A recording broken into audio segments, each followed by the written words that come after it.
നമസ്കാരം, good morning. Morning വൈബ്സിലേക്ക് എല്ലാ പ്രേക്ഷകർക്കും സ്വാഗതം. അപ്പോൾ നല്ലൊരു ഞായറാഴ്ചയായിട്ട് തിരക്കുകളൊക്കെ മാറ്റിവെച്ച് എല്ലാവരും വീട്ടിൽ ഇങ്ങനെ സ്വസ്ഥമായിട്ടിരിക്കുന്ന ഒരു ദിവസമാണ് അല്ലേ. അപ്പം കുറച്ച് വാർത്തകളും വിശേഷങ്ങളും ഒക്കെ നമുക്ക് ഈ ഒരു മണിക്കൂർ അങ്ങ് ചിലവിടാം. അപ്പോൾ വാർത്തകളെന്ന് പറയുമ്പോൾ ഇന്ന് ഞായറാഴ്ച ആയതുകൊണ്ട് തന്നെ സ്വാഭാവികമായും വാർത്തകളിൽ ഒരു അലസത പൊതുവെ നമുക്ക് അനുഭവപ്പെടാറുണ്ട്. പക്ഷേ ഇന്ന് രാവിലെ തന്നെ നോക്കുകയാണെന്നുണ്ടെങ്കിൽ നവകേരള ബസ്സിനെ കുറിച്ച് എല്ലാവർക്കും അറിയാവുന്ന കാര്യമാണ്. നവകേരള ബസ് ഉണ്ടാക്കിയ വിവാദങ്ങൾ അത് വാർത്തയിൽ എത്രത്തോളം ഇടം പിടിച്ചു എന്നുള്ളതെല്ലാം പ്രേക്ഷകർക്ക് അറിയാവുന്ന കാര്യമാണ്. അപ്പം നവകേരള ബസ് ഇന്ന് മുതൽ നിരത്തിൽ ഓടി തുടങ്ങുന്ന ദിവസമായിരുന്നു. അപ്പോൾ അതുമായി ബന്ധപ്പെട്ടിട്ട് ഒരു വളരെ പ്രധാനപ്പെട്ട ഒരു വാർത്ത തന്നെയാണ് രാവിലെ നമ്മളെ തേടി എത്തിയിട്ടുള്ളത്. ആ വാർത്തയുടെ വിശദാംശങ്ങളിലേക്ക് കടക്കാം. എന്തായാലും നല്ല വാർത്തകൾ മാത്രം എത്തുന്ന ഒരു നല്ല ദിവസമാവട്ടെ എല്ലാവർക്കും എന്നുകൂടി ആശംസിച്ചുകൊണ്ട് നമുക്ക് വാർത്തകളുടെ വിശദാംശങ്ങളിലേക്ക് കടക്കാം. നവകേരള സദസ്സിൽ മന്ത്രിസഭ യാത്ര ചെയ്ത ബസിന്റെ ആദ്യ പ്രതിദിന സർവീസിൽ തന്നെ കല്ലുകടി എന്നുള്ളതാണ് നമ്മളെ രാവിലെ തന്നെ തേടി എത്തിയിരിക്കുന്ന വാർത്ത. ബസിന്റെ വാതിൽ കേടായി എന്നുള്ളതാണ് വാർത്ത. യാത്ര തുടങ്ങിയ അല്പസമയത്തിനകം വാതിൽ തനിയെ തുറക്കുകയായിരുന്നു. ഇപ്പോൾ ഒരു യാത്രക്കാരന്റെ ബാഗ് കെട്ടിവെച്ചാണ് ബസിന്റെ തുടർ യാത്ര. വിവരങ്ങളുമായി MS അനീഷ് കുമാറാണ് ചേരുന്നത്. Aneesh, good morning. ഞാൻ തുടക്കത്തിൽ സൂചിപ്പിച്ചതുപോലെ തന്നെ ഒരുപാട് വിവാദങ്ങളിൽ ഇടം നേടിയ ഒരു പ്രധാനപ്പെട്ട കഥാപാത്രമായിരുന്നു നമ്മുടെ ഈ നവകേരള സദസ്സിലെ ബസ്. അത് നിരത്തിലേക്ക് ഇറങ്ങി തുടങ്ങിയപ്പോൾ ഈ ബസ്സിന്റെ ആദ്യ ദിന ബുക്കിംഗ് ഒക്കെ തന്നെ വലിയ കെങ്കേമമായിട്ടാണ് ആളുകൾ ആഘോഷിച്ചത്. വലിയ ഡിമാൻഡ് ആയിരുന്നു ബസ്സിന്റെ സർവീസിൽ ഒരു ടിക്കറ്റ് ലഭിക്കാനൊക്കെ. കോഴിക്കോട് നിന്ന് ബംഗളൂരുവിലേക്കാണല്ലേ സർവീസ്. അതിൽ പക്ഷേ ആദ്യത്തെ ദിവസം തന്നെ ഇങ്ങനെ ഒരു കല്ലുകടി ഉണ്ടായിരിക്കുന്നു. വാതിൽ കേടായി. എന്താണ് സംഭവിച്ചത് അനീഷ്? സർക്കാരിന്റെ മന്ത്രിസഭ ഒന്നാകെ സംസ്ഥാനത്തിന്റെ വിവിധ ഭാഗങ്ങളിലേക്കായി എത്തിയെന്ന രീതിയിൽ തന്നെ വിവാദങ്ങളിലും ഒപ്പം നല്ല രീതിയിലുമൊക്കെ പേരെടുത്ത വാഹനമാണ് ഈ നവകേരള ബസ്. ഇത് ഒരുപാട് നാളായി പൊടി പിടിച്ച് കിടക്കുന്നതൊക്കെ വലിയ ചർച്ചകളും ഉയർത്തിയിരുന്നു. ഇതിനുശേഷമാണ് കോഴിക്കോട് ബംഗളൂരു റൂട്ടിൽ സർവീസ് നടത്താനായി ഈ ബസ് തെരഞ്ഞെടുത്തത്. ഇന്ന് രാവിലെ 4 മണിക്കാണ് ആദ്യ ട്രിപ്പ് പുറപ്പെടുക എന്ന് പറഞ്ഞെങ്കിലും 4 കൂടിയാണ് ആ സർവീസ് കോഴിക്കോട് നിന്നും ആരംഭിച്ചിരിക്കുന്നത്. എന്തായാലും നേരത്തെ പ്രതീക്ഷിക്കപ്പെട്ട പോലെ തന്നെ ഹൗസ്ഫുള്ളായാണ്, അതായത് പൂർണ്ണ യാത്രക്കാരുമായാണ് ബസ് യാത്ര പുറപ്പെട്ടിരിക്കുന്നത്. എന്നാൽ ഈ യാത്ര പുറപ്പെട്ട് കാരന്തൂർ ഭാഗം കഴിഞ്ഞപ്പോൾ തന്നെയാണ് ആദ്യ യാത്രയിൽ തന്നെ ഈ ഗരുഡ പ്രീമിയം ബസിന്റെ വാതിൽ കേടായിരിക്കുന്നു. പലതവണ യാത്രക്കാരുമായി പോകുന്നതിനിടെ വാതിൽ സ്വമേധയാ പുറത്തേക്ക് തുറക്കുകയും അടയ്ക്കുകയും ചെയ്യുന്ന രീതിയിൽ കണ്ടു. പിന്നീട് അടയ്ക്കാൻ പറ്റാതെ വന്നതോടുകൂടി ഒരു യാത്രക്കാരന്റെ ഈ ബാഗിന്റെ വള്ളി ഉപയോഗിച്ചാണ് ഇപ്പോൾ ഇത് കെട്ടിവെച്ചിരിക്കുന്നത് തൽക്കാലമായി. എന്നിട്ടാണ് ഈ യാത്ര തുടരുകയും ചെയ്തിരിക്കുന്നത്. എന്തായാലും അടുത്ത സ്റ്റോപ്പുകളിൽ പ്രധാന ഇടങ്ങളിൽ എത്തുമ്പോൾ ഈ തകരാർ പരിഹരിക്കാനാണ് ആ ശ്രമം അധികൃതർ വ്യക്തമാക്കുന്നു. ഒപ്പം ഈ വാഹനത്തിന്റെ തകരാർ കൊണ്ട് യാത്രയിലുള്ള അല്ലെങ്കിൽ വാഹനത്തിലുള്ള യാത്രക്കാർക്ക് പ്രത്യേക കുഴപ്പങ്ങളൊന്നുമില്ല, സാങ്കേതിക പ്രശ്നങ്ങളൊന്നുമില്ല, സുഗമമായ രീതിയിൽ തന്നെ വാഹനം പോകുന്നു എന്നാണ് പറഞ്ഞിരിക്കുന്നത്. എന്തായാലും 26 സീറ്റാണ് ആകെ ഉള്ളത്. ആ സീറ്റുകളിലെല്ലാം തന്നെ ആള് ഉള്ള രീതിയിൽ തന്നെയാണ്. വളരെ അനുകൂലമായ ഒരു പ്രതികരണമാണ് ആളുകളുടെ ഭാഗത്തുനിന്നും ഉണ്ടായിരിക്കുന്നത്. 1171 രൂപയാണ് സെസ് അടക്കം ഈ ബസ്സിലെ ടിക്കറ്റ് നിരക്ക്. AC ബസ്സുകൾക്കായുള്ള 5% അധികം ആഡംബര നികുതിയും ഈ ബസ്സിന് നൽകേണ്ടതുണ്ട്. പക്ഷേ ഇതൊന്നും ആളുകളെ സ്വാധീനിക്കുന്നില്ല. ആളുകളെ കൃത്യമായി തന്നെ ഈ വാഹനത്തിലേക്ക് എത്തിക്കൊണ്ടിരിക്കുന്നു. എന്തായാലും യാത്രക്കാർക്കും ഇത് വലിയ താല്പര്യം തന്നെയാണ് ഉണ്ടായിരുന്നത്. കാരണം നവകേരള യാത്രയ്ക്ക് ഒരു മന്ത്രിസഭ ഒന്നാകെ കേരളം മുഴുവൻ സഞ്ചരിച്ച വാഹനത്തിന്റെ ആദ്യ യാത്രയുടെ ഭാഗമാകുക ഏറെ സന്തോഷകരമായ കാര്യമാണ് എന്ന് കരുതിയാണ് ഈ ബാംഗ്ലൂരിലേക്ക് പോകാനുള്ള ടിക്കറ്റ് ബുക്ക് ചെയ്തതെന്ന് യാത്രക്കാരിൽ പലരും പറഞ്ഞു. ഒപ്പം വെറുതെ ഈ വാഹനം ഉപയോഗിക്കാതെ പൊടി പിടിച്ച് കിടക്കുന്നതിനേക്കാൾ നല്ലത്, നശിച്ചു പോകുന്നതിനേക്കാൾ നല്ലത് ഇതുപോലെ ജനങ്ങൾക്കായി വിട്ടു നൽകുന്നത് അല്ലെങ്കിൽ യാത്രയ്ക്കായി ഉപയോഗിക്കുന്നതാണ് നല്ലതെന്നും ആളുകൾ പറയുന്നു. 7 മണിക്കൂറാണ് ബംഗളൂരു കോഴിക്കോട് യാത്ര. അതായത് 4:30 പുറപ്പെട്ടത് കൊണ്ട് തന്നെ ഏതാണ്ട് 12 മണിയാകുമ്പോൾ അവിടെ എത്തും എന്നാണ് മനസ്സിലാക്കാൻ കഴിയുന്നത്. പിന്നെ വൈകുന്നേരം തിരിച്ച് പുറപ്പെട്ട് 10:05 2:30 തിരിച്ചുള്ള സമയം. എന്തായാലും ആ സമയത്ത് തന്നെ ബംഗളൂരുവിൽ നിന്ന് തിരിച്ചെത്തും. അത് 10:05 കോഴിക്കോട് എത്തിച്ചേരുമെന്നും നമുക്ക് മനസ്സിലാക്കാൻ കഴിയും. എന്തായാലും ഏറെ യാത്രക്കാരുള്ള ഒരു ട്രിപ്പാണ് ഈ ബംഗളൂരു കോഴിക്കോട് സർവീസ്. നിരന്തര യാത്രക്കാരുണ്ട്. നല്ല ആഡംബരത്തോടുകൂടി പോകാൻ ആഗ്രഹിക്കുന്ന ആളുകൾ അടക്കമുള്ള ഒരു റൂട്ടാണ്. അതുകൊണ്ട് മുടക്കമില്ലാതെ ഈ റൂട്ടിൽ യാത്രക്കാരുണ്ടാകുമെന്ന കാര്യം ഏതാണ്ട് ഉറപ്പാണ്. ഇത്തരം ചില സാങ്കേതിക പ്രശ്നങ്ങൾ മാത്രമാണ് ഇപ്പോൾ ബസ്സുള്ളത്. നേരത്തെ തിരുവനന്തപുരത്തു നിന്നും കോഴിക്കോട്ടേക്ക് വാഹനം എത്തിയപ്പോൾ KSRTC ബസ് സ്റ്റാൻഡിൽ ചെറുതായൊന്ന് ഉരയുകയും അതിന്റെ പെയിന്റ് അല്പം ഇളകുകയും ചെയ്തിരുന്നു. അത് നടക്കാവ് ഗാരേജിൽ കയറ്റി പിന്നീട് പെയിന്റിംഗ് ഒക്കെ നടത്തിയ ശേഷമാണ് പുറത്തേക്ക് ഇറക്കുകയും അതിന്റെ അടുത്ത നാൾ ഇപ്പോൾ കന്നി യാത്ര ബംഗളൂരുവിലേക്ക് പുറപ്പെടുകയും ചെയ്തു. എന്തായാലും വാർത്താ തലക്കെട്ടുകളിൽ ഇടം പിടിക്കുന്നു. കാരണം കന്നി യാത്രയിൽ തന്നെ കല്ലുകടി എന്ന രീതിയിൽ ആണ് ഇപ്പോൾ പറയപ്പെടുന്നത്. കാരണം സംസ്ഥാന സർക്കാർ ഒന്നടങ്കം അല്ലെങ്കിൽ മന്ത്രിസഭ ഒന്നടങ്കം യാത്ര ചെയ്യുന്ന സമയങ്ങളിൽ കാര്യമായ തകരാറുകൾ കാണിക്കാത്ത വാഹനം കന്നി യാത്രയിൽ തന്നെ ഇത്തരം ഒരു സാങ്കേതിക പിഴവ് കാണിക്കുന്നതാണ് പ്രത്യേകം ശ്രദ്ധിക്കപ്പെട്ടിരിക്കുന്നത്. എന്തായാലും പൂർണ്ണ യാത്രക്കാരുമായി ബസ് ഇപ്പോൾ ബംഗളൂരുവിലേക്ക് പോയിക്കൊണ്ടിരിക്കുകയാണ്. അനീഷ് സൂചിപ്പിച്ചതുപോലെ തന്നെ ഈ കേരളത്തിലേക്ക് ഈ ബസ് എത്തിച്ചപ്പോൾ മുതൽ അത് വാർത്തകളുടെ തലക്കെട്ടുകളാകാൻ തുടങ്ങിയതാണ്. അതിൽ നിന്ന് ഇനിയും മോചനമായിട്ടില്ല എന്നുള്ളതാണ്. കഴിഞ്ഞ ദിവസങ്ങളിലൊക്കെ നമ്മൾ ചർച്ച ചെയ്തിരുന്നു. അതായത് ഈ യാത്രക്കാരുടെ വമ്പൻ സ്വീകാര്യത, നമ്മൾ പ്രതീക്ഷിച്ചതിലും അധികമായ ആളുകൾ ബസ്സിൽ യാത്ര ചെയ്യാൻ ആഗ്രഹം പ്രകടിപ്പിക്കുന്നു. നേരത്തെ അനീഷ് സൂചിപ്പിച്ചതുപോലെ തന്നെ ഈ ആഡംബര നികുതിയൊക്കെ കൊടുക്കുന്നതൊന്നും ആളുകളെ ബാധിക്കുന്ന ഒരു പ്രശ്നമല്ല. ആളുകൾ സുഖമായി യാത്ര ചെയ്യാം. അതോടൊപ്പം തന്നെ ഇത്തരത്തിൽ ിലൊക്കെ ഇടം നേടിയ മന്ത്രിസഭ സഞ്ചരിച്ച ആ ബസ്സിൽ യാത്ര ചെയ്യാൻ ഉള്ള ആഗ്രഹം പ്രകടിപ്പിച്ച് മുന്നോട്ട് വരുന്നത് നമ്മൾ കണ്ടു. പക്ഷേ ഈ സാങ്കേതിക തകരാറ് മൂലമുണ്ടായ ഈ കല്ലുകടി അതെന്തുകൊണ്ടാണ് എന്നുള്ളതാണ്. അധികൃതർ എന്തെങ്കിലും വിശദീകരണം ഈ സമയത്ത് നൽകുന്നുണ്ടോ? ഈ സാധാരണ നമ്മളൊരു ട്രിപ്പ് തുടങ്ങുന്നതിന് മുമ്പ് ഇത്തരത്തിലുള്ള ചെക്കിംഗ് ഒക്കെ ചെയ്യാറുണ്ടല്ലോ. എന്തെങ്കിലും തകരാറുണ്ടോ? ഒരു ട്രയൽ റണ്ണ് പോലെ നടത്താറുണ്ടല്ലോ. ഈ ട്രയൽ റണ്ണിലൊന്നും ഇത്തരത്തിലുള്ള ഒരു പ്രശ്നം കണ്ടുപിടിച്ചിരുന്നില്ലേ? തികച്ചും സാങ്കേതികമായ അല്ലെങ്കിൽ പെട്ടെന്നുണ്ടായ പ്രശ്നം എന്ന് തന്നെയാണ് ഈ അധികൃതർ ഇക്കാര്യവുമായി ബന്ധപ്പെട്ട് പറയുന്നത്. കാരണം ഈ കഴിഞ്ഞ ദിവസം കോഴിക്കോട്ടേക്ക് വാഹനം എത്തിയപ്പോൾ അതൊരു ട്രയൽ യാത്രയായിരുന്നു. ആ ട്രയൽ യാത്രയിൽ 9 യാത്രക്കാരുമായി ആണ് വന്നത്. അന്ന് യാതൊരു കുഴപ്പവും കാണിച്ചിരുന്നില്ല. പിന്നീട് ബസ്സിന് ഈ പുറകുവശം ഉരഞ്ഞതിനെ തുടർന്ന് ഗാരേജിൽ കയറ്റിയപ്പോഴും മുഴുവൻ പരിശോധനകളും നടത്തിയെന്നാണ് അധികൃതർ വ്യക്തമാക്കുന്നത്. പക്ഷെ പിന്നീട് എന്താണ് സംഭവിച്ചതെന്ന് നമുക്കറിയാം. വാഹനമാണ്, അല്ലെങ്കിൽ ഇതൊക്കെ സാങ്കേതികതയിൽ ഊന്നിയുള്ള ഉപകരണങ്ങളാണ്. അതുകൊണ്ട് ചെറിയ തകരാറുകളൊക്കെ വരുന്നതിനുള്ള സാധ്യതകൾ തള്ളിക്കളയാൻ കഴിയില്ല എന്ന് അധികൃതർ പറയുന്നു. പക്ഷെ എന്തായാലും ഈ കന്നി യാത്രയിൽ തന്നെ ഇത്തരം ഈ ബസിന്റെ വാതിൽ കേടായി എന്നത് ഒരു ചെറിയ കല്ലുകടിയായി തന്നെ ഇപ്പോഴും തുടരുകയാണ്. പക്ഷെ ഇതൊന്നും യാത്രക്കാർക്ക് പ്രശ്നമല്ല എന്നാണ് മനസ്സിലാക്കാൻ സാധിക്കുന്നത്. അവർ വളരെ ആവേശപൂർവ്വം ഈ യാത്രയിൽ പങ്കെടുക്കുന്ന ഒരു സാഹചര്യം. നമുക്കറിയാം, കേരളത്തിലേക്ക് ഈ വാഹനം എത്തിച്ചപ്പോൾ മുതൽ തന്നെ ഇതിന്റെ നിർമ്മാണവുമായി ബന്ധപ്പെട്ട പല കഥകൾ പ്രചരിച്ചിരുന്നു. ഈ ദിനപത്രങ്ങളിലും മറ്റുമൊക്കെ ആദ്യം തന്നെ ഈ ബസ് യാത്രയ്ക്കായി തിരഞ്ഞെടുക്കുന്നു എന്ന് കണ്ടപ്പോൾ തന്നെ അതിനെക്കുറിച്ചുള്ള ഈ ഊഹാപോഹങ്ങൾ, അല്ലെങ്കിൽ എന്തൊക്കെ സൗകര്യങ്ങൾ ഉണ്ടാവും, കേരളത്തിൽ ഇറങ്ങിയതിൽ ഏറ്റവും ആഡംബരമുള്ള വാഹനമായിരിക്കാം എന്നടക്കമുള്ള പല കാര്യങ്ങളും പ്രചരിച്ചിരുന്നു. ഇതേ തുടർന്ന് സംസ്ഥാന സർക്കാർ ഈ ആളുകൾക്ക് വാഹനം, അല്ലെങ്കിൽ മാധ്യമപ്രവർത്തകർക്ക് ഈ വാഹനം കാണുന്നതിനായി തന്നെ അവസരം നൽകുകയും ഓരോ ക്യാമറാമാൻമാർക്കും അല്ലെങ്കിൽ റിപ്പോർട്ടർമാർക്കും വാഹനത്തിൽ കയറി അതിന്റെ സൗകര്യങ്ങൾ പരിശോധിക്കാനുള്ള അവസരങ്ങൾ പോലും നൽകുകയുമുണ്ടായി. എന്തായാലും പ്രചരിച്ച ഊഹാപോഹങ്ങളിൽ പലതും തെറ്റാണെന്ന് സർക്കാർ ഈ മാധ്യമപ്രവർത്തകരെയൊക്കെ കാണിച്ച ശേഷം അവകാശപ്പെടുകയും ചെയ്തു.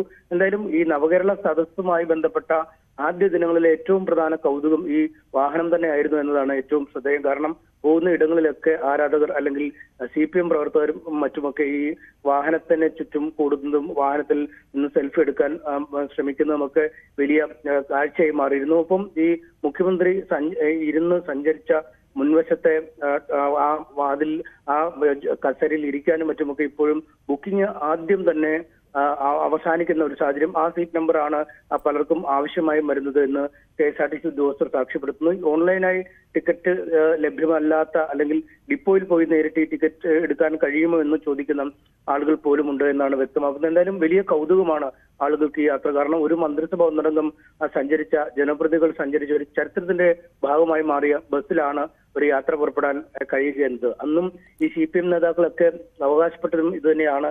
കാരണം ഈ ബസ്സിന്റെ വിലയെക്കുറിച്ചോ അല്ലെങ്കിൽ ഈ ബസ്സിന്റെ സാങ്കേതിക ഘടനയെ പറ്റിയൊന്നും ഓർത്തും ആരും വിഷമിക്കേണ്ടതില്ല. കാരണം ഈ ബസ് നിരക്കിലേക്ക് ഇറങ്ങിയാൽ, അല്ലെങ്കിൽ ഒരു മ്യൂസിയം പീസായി മാറിയാൽ കോടിക്കണക്കിന് രൂപ ഈ വാഹനം വഴി സംസ്ഥാനത്തിന്റെ ഖജനാവിലേക്ക് ഉണ്ടാവും. എന്നാലും ഈ തുടക്കത്തിൽ ലഭിച്ച ഈ സ്വീകാര്യതയിൽ നിന്ന് നമുക്ക് മനസ്സിലാവുന്നതും അത് തന്നെയല്ലേ അനീഷ്? അതായത് എന്തായാലും ഈ ബസ് വാങ്ങാനായി മുടക്കിയ മുതൽ എന്തായാലും ഈ സർവീസുകളിൽ കൂടി തിരിച്ചു പിടിക്കാൻ കഴിയുമെന്നുള്ളതിൽ തർക്കമൊന്നുമില്ലല്ലോ, അല്ലേ?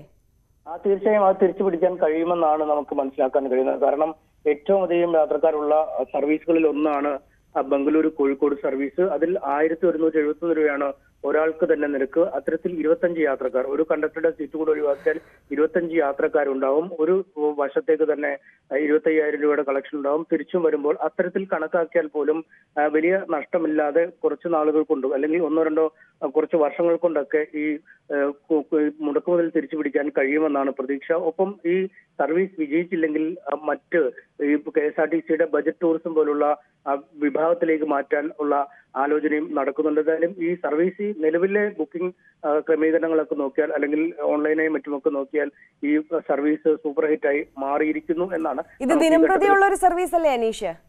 തീർച്ചയായും ദിനംപ്രതിയുള്ള സർവീസാണ്. നമുക്കറിയാം ബംഗളൂരുവിൽ നിന്നും കേരളത്തിലേക്ക് പല സ്ഥലങ്ങളിലേക്ക് വരാനുള്ള ഒരു ബുദ്ധിമുട്ട്. ഒരുപക്ഷെ കേരളത്തിൽ നിന്ന് ഏറ്റവും അധികം ആളുകൾ പുറത്ത് ജോലി ചെയ്യുന്നതിനും വിദ്യാഭ്യാസത്തിനും ഒക്കെ പോകുന്ന ഒരു സ്ഥലമാണ് ബംഗളൂരു. ബംഗളൂരുവിൽ നിന്നുള്ള സ്വകാര്യ ടൂർ ഓപ്പറേറ്റർമാരുടെ ബസ്സുകളിൽ വരുമ്പോൾ തന്നെ ദിവസങ്ങൾക്ക് മുമ്പ് ബുക്ക് ചെയ്താൽ അല്ലെങ്കിൽ വൻ തുക കൊടുത്താൽ അല്ലെങ്കിൽ ഓരോ ദിവസത്തിനും ആനുപാതികമായി നിരക്ക് വർദ്ധിക്കുന്ന ഒരു സാഹചര്യമൊക്കെ ഉണ്ട്. വലിയ ഒരു രീതിയിൽ ആളുകൾക്ക് ടിക്കറ്റ് കിട്ടാൻ ബുദ്ധിമുട്ടുള്ള ഒരു സ്ഥലമാണ്. ട്രെയിൻ സർവീസുകളും പരിമിതമായ രീതിയിൽ മാത്രമാണ് ഉള്ളപ്പോഴും പലപ്പോഴും ബംഗളൂരുവിൽ നിന്നും കേരളത്തിലേക്കുള്ള ട്രെയിനിലൊന്നും കയറിയാൽ സീറ്റ് പോലും കിട്ടാൻ കഴിയാത്ത സാഹചര്യം, മുൻകൂർ ബുക്കിംഗിന് ശ്രമിച്ചാലും നടക്കാത്ത സാഹചര്യം. അത്തരത്തിൽ ഏറ്റവും അധികം തിരക്കുള്ള റൂട്ടുകളിൽ ഒന്നാണ്. സ്വകാര്യ ബസ്സുകളിലൊക്കെ ഇതിലും കൂടുതൽ പണം നൽകിയാണ് യാത്രക്കാർ വരുന്നത്.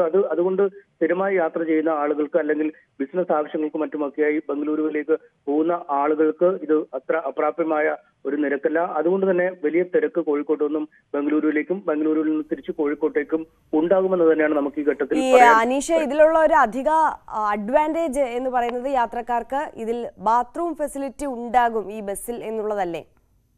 തീർച്ചയായും നമ്മൾ ഈ ദീർഘദൂര യാത്രയ്ക്ക് ഒരുങ്ങുമ്പോൾ തന്നെ ഈ ഏറ്റവും വലിയ അനുകൂല ഘടകമായി വിശേഷിപ്പിക്കാൻ കഴിയുന്നത് ഈ ബാത്റൂം സൗകര്യം തന്നെയാണ്. കാരണം നമുക്ക് ട്രെയിനിലും മറ്റുമൊക്കെ യാത്ര ചെയ്താൽ അത്ര ഒരു സൗകര്യം ലഭ്യമാണ്. പക്ഷേ ലക്ഷറി ബസ്സുകളിൽ സാധാരണ രീതിയിൽ അല്ലെങ്കിൽ KSRTC ബസ്സുകളിൽ സാധാരണഗതിയിൽ ഇത്തരം ഒരു സൗകര്യമില്ലാത്ത വലിയ കല്ലുകടിയായി മാറുന്നു. പലർക്കും ഈ പ്രായമായ ആളുകൾക്കും അടക്കമുള്ളവർക്ക് വൃത്തി ഉള്ള ഇടത്ത് പോകാൻ കഴിയാതിരിക്കും. കാരണം ഒരു യാത്രാ സ്ഥലത്തു നിന്നും വാഹനം പുറപ്പെട്ടാൽ ഇടയ്ക്ക് ചില ബസ് സ്റ്റോപ്പുകളിലോ അല്ലെങ്കിൽ ചില ഹോട്ടലുകളിലൊക്കെ നിർത്തിയാവും ഇതിനുള്ള സൗകര്യം ഒരുക്കുക. പക്ഷേ അപ്പോഴും പൂർണ്ണമായും വൃത്തിയുള്ള ടോയ്ലറ്റുകളായിരിക്കണമെന്നില്ല, സുരക്ഷിതമായി പോകാൻ കഴിയണമെന്ന ടോയ്ലറ്റുകളാവില്ല. പക്ഷേ ഇത് ബസ്സിൽ തന്നെ ഇത്തരം സൗകര്യങ്ങളുള്ളത് ബസ്സിന്റെ യാത്രാസമയം ലാഭിക്കാൻ കഴിയും. ആളുകൾക്ക് കൃത്യമായി ഈ സൗകര്യങ്ങൾ ഉപയോഗിക്കാൻ കഴിയും. അത് ഏറ്റവും വലിയ അനുകൂല ഘടകമായാണ് യാത്രക്കാർ തന്നെ പറയുന്നത്. ഒരുപക്ഷെ ഈ പരീക്ഷണം വിജയിച്ചാൽ കൂടുതൽ ഇത്തരത്തിലുള്ള ബസ്സുകളുടെ മോഡലുകൾ കേരളത്തിലേക്ക് എത്താൻ കഴിയും. ടോയ്ലറ്റും ഇത്തരം മറ്റ് ഈ പ്രായമുള്ള യാത്രക്കാർക്ക് വാഹനത്തിലേക്ക് കയറാനുള്ള ബുദ്ധിമുട്ടുകൾ പരിഹരിക്കാനുള്ള വാതിൽപ്പടിയിലെ ലിഫ്റ്റ് പോലുള്ള സൗകര്യങ്ങളുണ്ട്. ഇതൊക്കെ അങ്ങേയറ്റം ആളുകൾക്ക് ഗുണകരമായി മാറുന്ന സൗകര്യങ്ങളാണ്. ഈ ബസ്സിന്റെ ഈ യാത്ര അല്ലെങ്കിൽ ഈ ബംഗളൂരു കോഴിക്കോട് സർവീസ് അല്ലെങ്കിൽ കോഴിക്കോട് നിന്ന് ബംഗളൂരിലേക്കുള്ള സർവീസ് വിജയിച്ചാൽ ഒരുപക്ഷെ സംസ്ഥാനത്തിന്റെ വിവിധയിടങ്ങളിൽ നിന്നും ദീർഘദൂര ട്രിപ്പുകളടക്കം ഇത്തരം വിപുലമായ സൗകര്യങ്ങളോട് കൂടിയ ബസ്സുകൾ ഇനി ഇറങ്ങാനുള്ള സാധ്യത ഏറെയാണ്. തീർച്ചയായും MS അനീഷ് കുമാറാണ് കോഴിക്കോട് നിന്ന് വിവരങ്ങൾ നൽകിയത്. എന്തായാലും അത്യാഡംബര സൗകര്യങ്ങളോടുകൂടിയ, അത്യാഡംബരം എന്ന് വിശേഷിപ്പിക്കാൻ കഴിയില്ല എങ്കിൽ പോലും ജനങ്ങൾക്ക് സാധാരണ ഒരു ലക്ഷറി ബസ്സിൽ കാണുന്നതിലധികമായി നമ്മളിപ്പോൾ സൂചിപ്പിച്ചതുപോലെ തന്നെ ടോയ്ലറ്റ് ഫെസിലിറ്റി അടക്കം ഉള്ള ഒരു ബസ് ആണ് നവകേരള ബസ്. അത് നമ്മൾ തുടക്കത്തിൽ സൂചിപ്പിച്ചതുപോലെ തന്നെ വാർത്തകളിൽ ഒട്ടേറെ തവണ ഇടം പിടിച്ച ഒരു കഥാപാത്രം കൂടിയാണ് ഈ നവകേരള ബസ്. എന്തായാലും ആദ്യമായി നിരത്തിലേക്ക് ഇറങ്ങി ആദ്യ സർവീസ് നടത്തുമ്പോൾ തന്നെ ജനങ്ങളുടെ ഭാഗത്തു നിന്ന് വലിയ സ്വീകാര്യത ലഭിച്ചിരുന്നു. പക്ഷേ കല്ലുകടിയായി ബസ്സിന് വാതിൽ കേടായി എന്നുള്ളതാണ് ഇന്ന് രാവിലെ തന്നെ നമ്മളെ തേടിയെത്തിയ വാർത്ത. പക്ഷേ തികച്ചും സാങ്കേതികമായ ഒരു തകരാറാണ്, അത് പരിഹരിക്കാവുന്നതേ ഉള്ളൂ. എന്തായാലും യാത്രക്കാർ സുരക്ഷിതരാണ്. സുഗമമായ യാത്ര ബംഗളൂരുവിലേക്ക് പോയിക്കൊണ്ടിരിക്കുന്നു എന്നുള്ള വിവരമാണ് MS അനീഷ് കുമാർ നമുക്ക് നൽകിയത്. ഇനി മറ്റു വാർത്തയിലേക്ക് നമ്മൾ കടക്കുമ്പോൾ കള്ളക്കടൽ പ്രതിഭാസത്തിന്റെ ഭാഗമായി കേരള തീരത്ത് ഓറഞ്ച് അലർട്ട്. രാത്രി 11:30 വരെ 1.5 മീറ്റർ വരെ തിരമാലകൾ ഉയരുമെന്നാണ് മുന്നറിയിപ്പ്. ഇത് കാരണം കടലാക്രമണത്തിന് സാധ്യതയുണ്ട്. വിവരങ്ങളുമായി കൊച്ചിയിൽ നിന്ന് ഡാനി പോളാണ് ചേരുന്നത്. Danny, good morning. നമ്മൾ കഴിഞ്ഞ 2 ദിവസമായി ഈ കടലാക്രമണത്തിന്റെ, കള്ളക്കടൽ പ്രതിഭാസത്തിന്റെ ഭീതിയിലാണ് ഉള്ളത്. ഇന്നലെ റെഡ് അലർട്ട് മുന്നറിയിപ്പായിരുന്നു നൽകിയിരുന്നത്. പക്ഷേ പിന്നീട് ഉച്ച കഴിയുന്നതോടുകൂടി ആ ഒരു മുന്നറിയിപ്പ് പിൻവലിക്കുകയും ഓറഞ്ച് അലേർട്ടിലേക്ക് മാറുകയും ചെയ്തിരുന്നു. പക്ഷേ എന്നിരുന്നാൽ പോലും വലിയ ജാഗ്രത പുലർത്തേണ്ട ഒരു സമയമാണ്. ഏത് സമയത്തും ഇത്തരത്തിൽ വലിയൊരു കടലാക്രമണ ഭീതി അത് നമ്മൾ പ്രതീക്ഷിക്കേണ്ടതുണ്ട് അല്ലേ?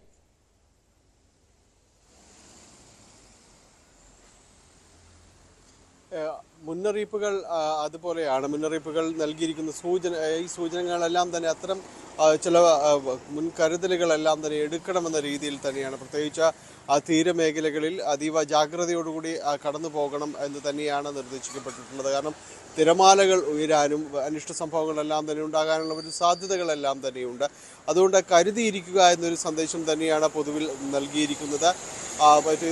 കൂടുതൽ പ്രക്ഷോഭകരമായ ഒരവസ്ഥ മധ്യ കേരളത്തിലേക്ക് വരുമ്പോൾ തന്നെയില്ല. പ്രത്യേകിച്ച് കൊച്ചിയുടെ തീരമേഖലകൾ അത്തരം സ്ഥലങ്ങളിലൊന്നും കഴിഞ്ഞ ദിവസങ്ങളിലും ഇത്തരം സൂചനകൾ ഉണ്ടായിരുന്നെങ്കിൽ പോലും അത്തരം ഒരു അപകടകരമായ രീതിയിലേക്ക് ഒരു സാഹചര്യവും മാറിയിട്ടില്ല. തിരുവനന്തപുരത്തെ അപേക്ഷിച്ച് നോക്കുമ്പോൾ കൊച്ചിയിൽ അത്തരം സാധ്യതകളോ ഇതുവരെ ഉണ്ടായിട്ടില്ല. തീരമേഖലകളെല്ലാം തന്നെ പൊതുവിലും ഒരു ശാന്തമായ ഒരു അവസ്ഥയിൽ തന്നെയാണ് തുടരുന്നത്. എങ്കിൽ കൂടിയും കരുതൽ തുടരാനായിട്ട് നിർദ്ദേശം നൽകിയിട്ടുണ്ട്. ജില്ലാ ഭരണകൂടം അടക്കം അത്തരം ഒരു സൂചനകളും നിർദ്ദേശങ്ങളും തന്നെ എടുത്തിട്ടുണ്ട്. എന്തെങ്കിലും ഒരു അടിയന്തര സാഹചര്യം ഉണ്ടായാൽ അതിൽ ഇടപെടാൻ തക്ക വിധം തയ്യാറെടുത്തിരിക്കാനായിട്ട് ജില്ലാ ഭരണകൂടം നിർദ്ദേശം നൽകിയിട്ടുണ്ട്. അതായത് അതോറിറ്റികൾക്ക് നിർദ്ദേശം നൽകിയിട്ടുണ്ട്. ഏതെങ്കിലും രീതിയിൽ കടലാക്രമണം രൂക്ഷമാവുകയാണെങ്കിൽ തന്നെ അവിടുന്ന് ആളുകളെ മാറ്റിപ്പാർപ്പിക്കുക, അത്തരം കാര്യങ്ങൾക്കടക്കമുള്ള എല്ലാവിധ സജ്ജീകരണങ്ങളടക്കം പൂർത്തിയാക്കിയിട്ടുണ്ട്.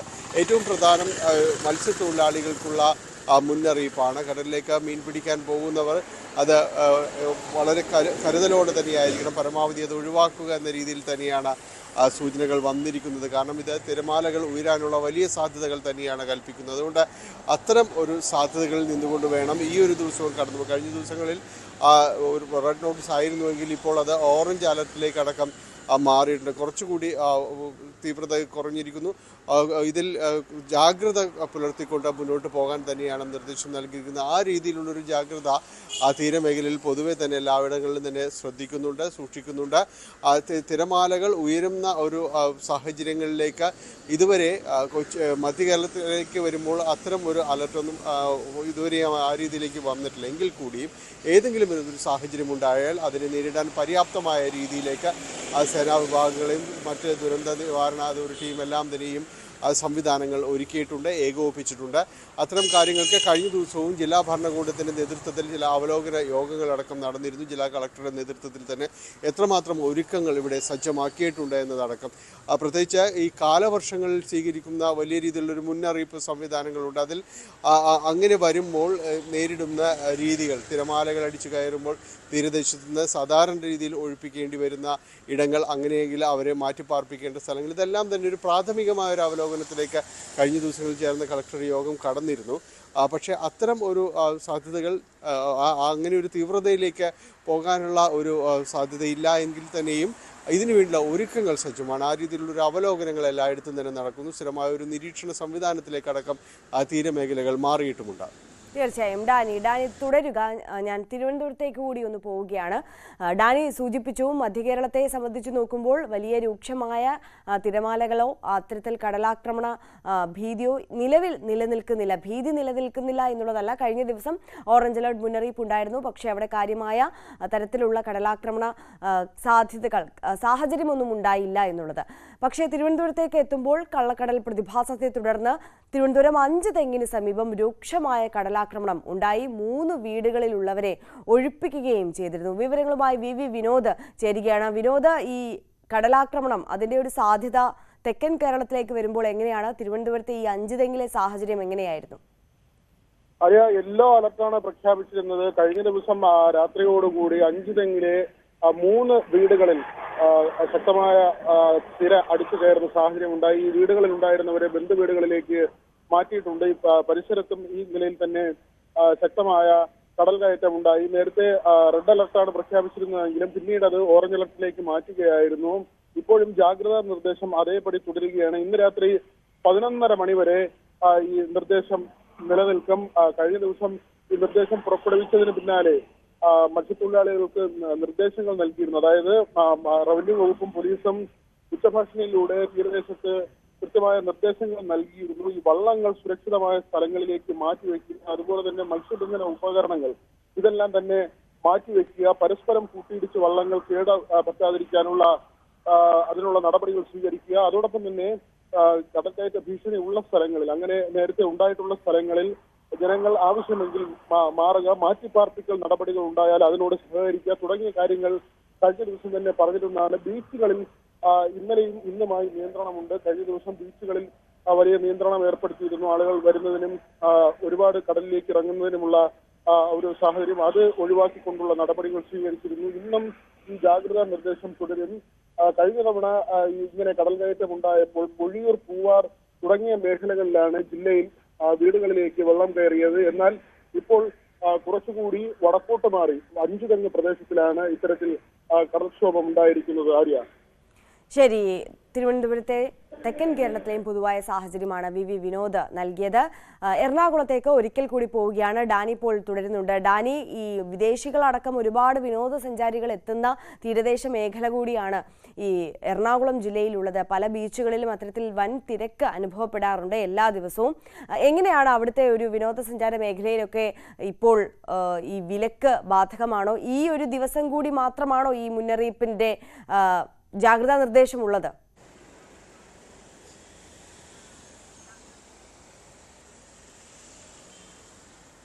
ആ രീതിയിൽ എറണാകുളത്തെ സംബന്ധിച്ചിടത്തോളം, പ്രത്യേകിച്ച് കൊച്ചിയിലേക്ക് വരുമ്പോഴാണെങ്കിൽ തീരമേഖലകൾ കൂടുതലുള്ള ഒരിടമാണ്.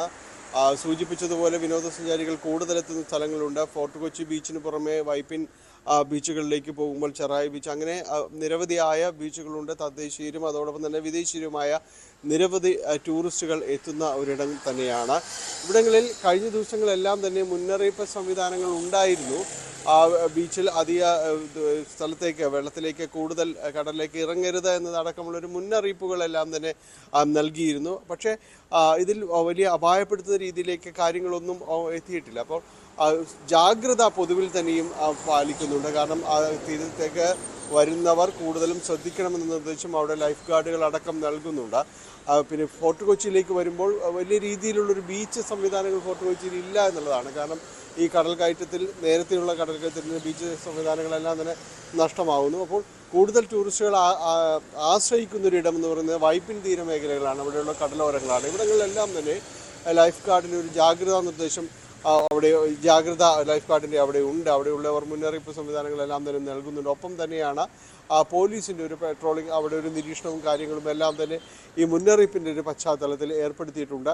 നമ്മൾ ഈ ചെല്ലാനം മേഖലകളിലേക്ക് വരികയാണെങ്കിൽ, കാരണം ഈ കടലിൻ്റെ ഏറ്റവും കൂടുതൽ ദുരിതം അനുഭവിക്കുന്നത്, കടൽക്ഷോഭത്തിൽ ദുരിതം അനുഭവിക്കുന്നത് ചെല്ലാനം മേഖലയാണ്. അവിടെ വലിയ രീതിയിൽ തന്നെ കടൽ ഭിത്തി നിർമ്മിച്ചിട്ടുണ്ട്. അതൊരു വലിയ അനുഗ്രഹമാണ് തീരദേശവാസികൾക്ക്. അതുകൊണ്ട് ആ വലിയ കടൽ ഭിത്തി നിർമ്മാണം പൂർത്തിയാക്കിയത് കൊണ്ട് തന്നെ ഇങ്ങനെയുള്ള ഇത്തരം പ്രതിഭാസങ്ങളെ മാത്രമല്ല, വലിയ രീതിയിലുള്ള കടൽക്ഷോഭങ്ങളെ അടക്കം നേരിടാൻ അത് പര്യാപ്തമാണ്. അതുകൊണ്ട് ആ ഒരു വലിയ വിഭാഗം, ആ ഒരു വലിയ മേഖല സംരക്ഷിക്കപ്പെടുന്നു എന്നതെല്ലാം തന്നെ ഈ ഒരു സമയത്തും ഒരു ആശ്വാസകരമായ ഒരു കാര്യം തന്നെയാണ്.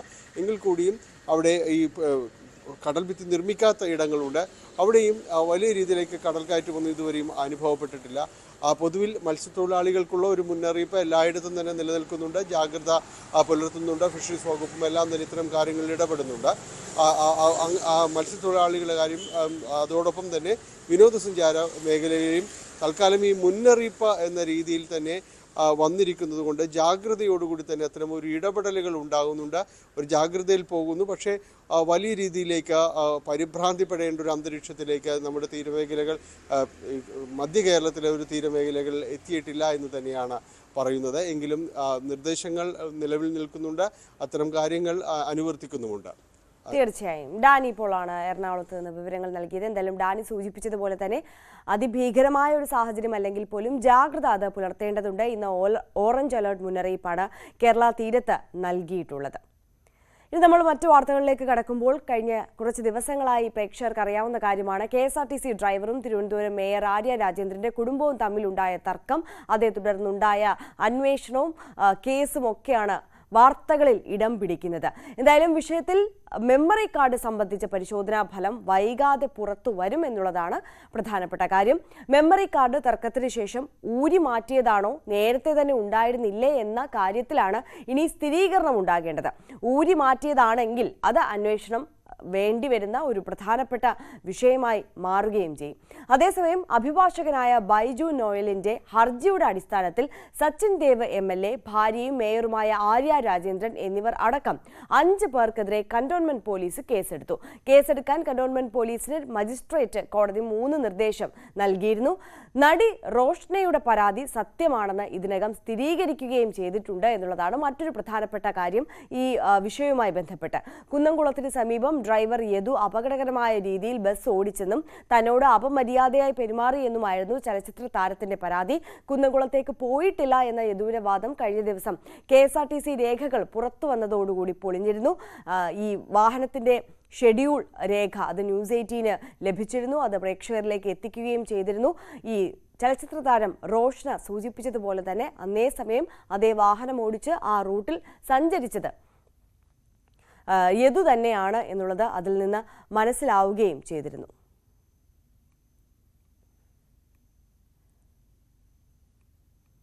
അതേസമയം ഈ പരാതി നൽകിയ നടി റോഷ്ന ആൻഡ് ജോയിയോട് സംസാരിച്ച് ഗതാഗത മന്ത്രി KB ഗണേഷ് കുമാർ തന്റെ പരാതി സത്യസന്ധമെന്ന് തോന്നിയതുകൊണ്ട് ഇടപെടുന്നു എന്ന് മന്ത്രി പറഞ്ഞതായി റോഷ്ന ന്യൂസ് 18നോട് പ്രതികരിച്ചു.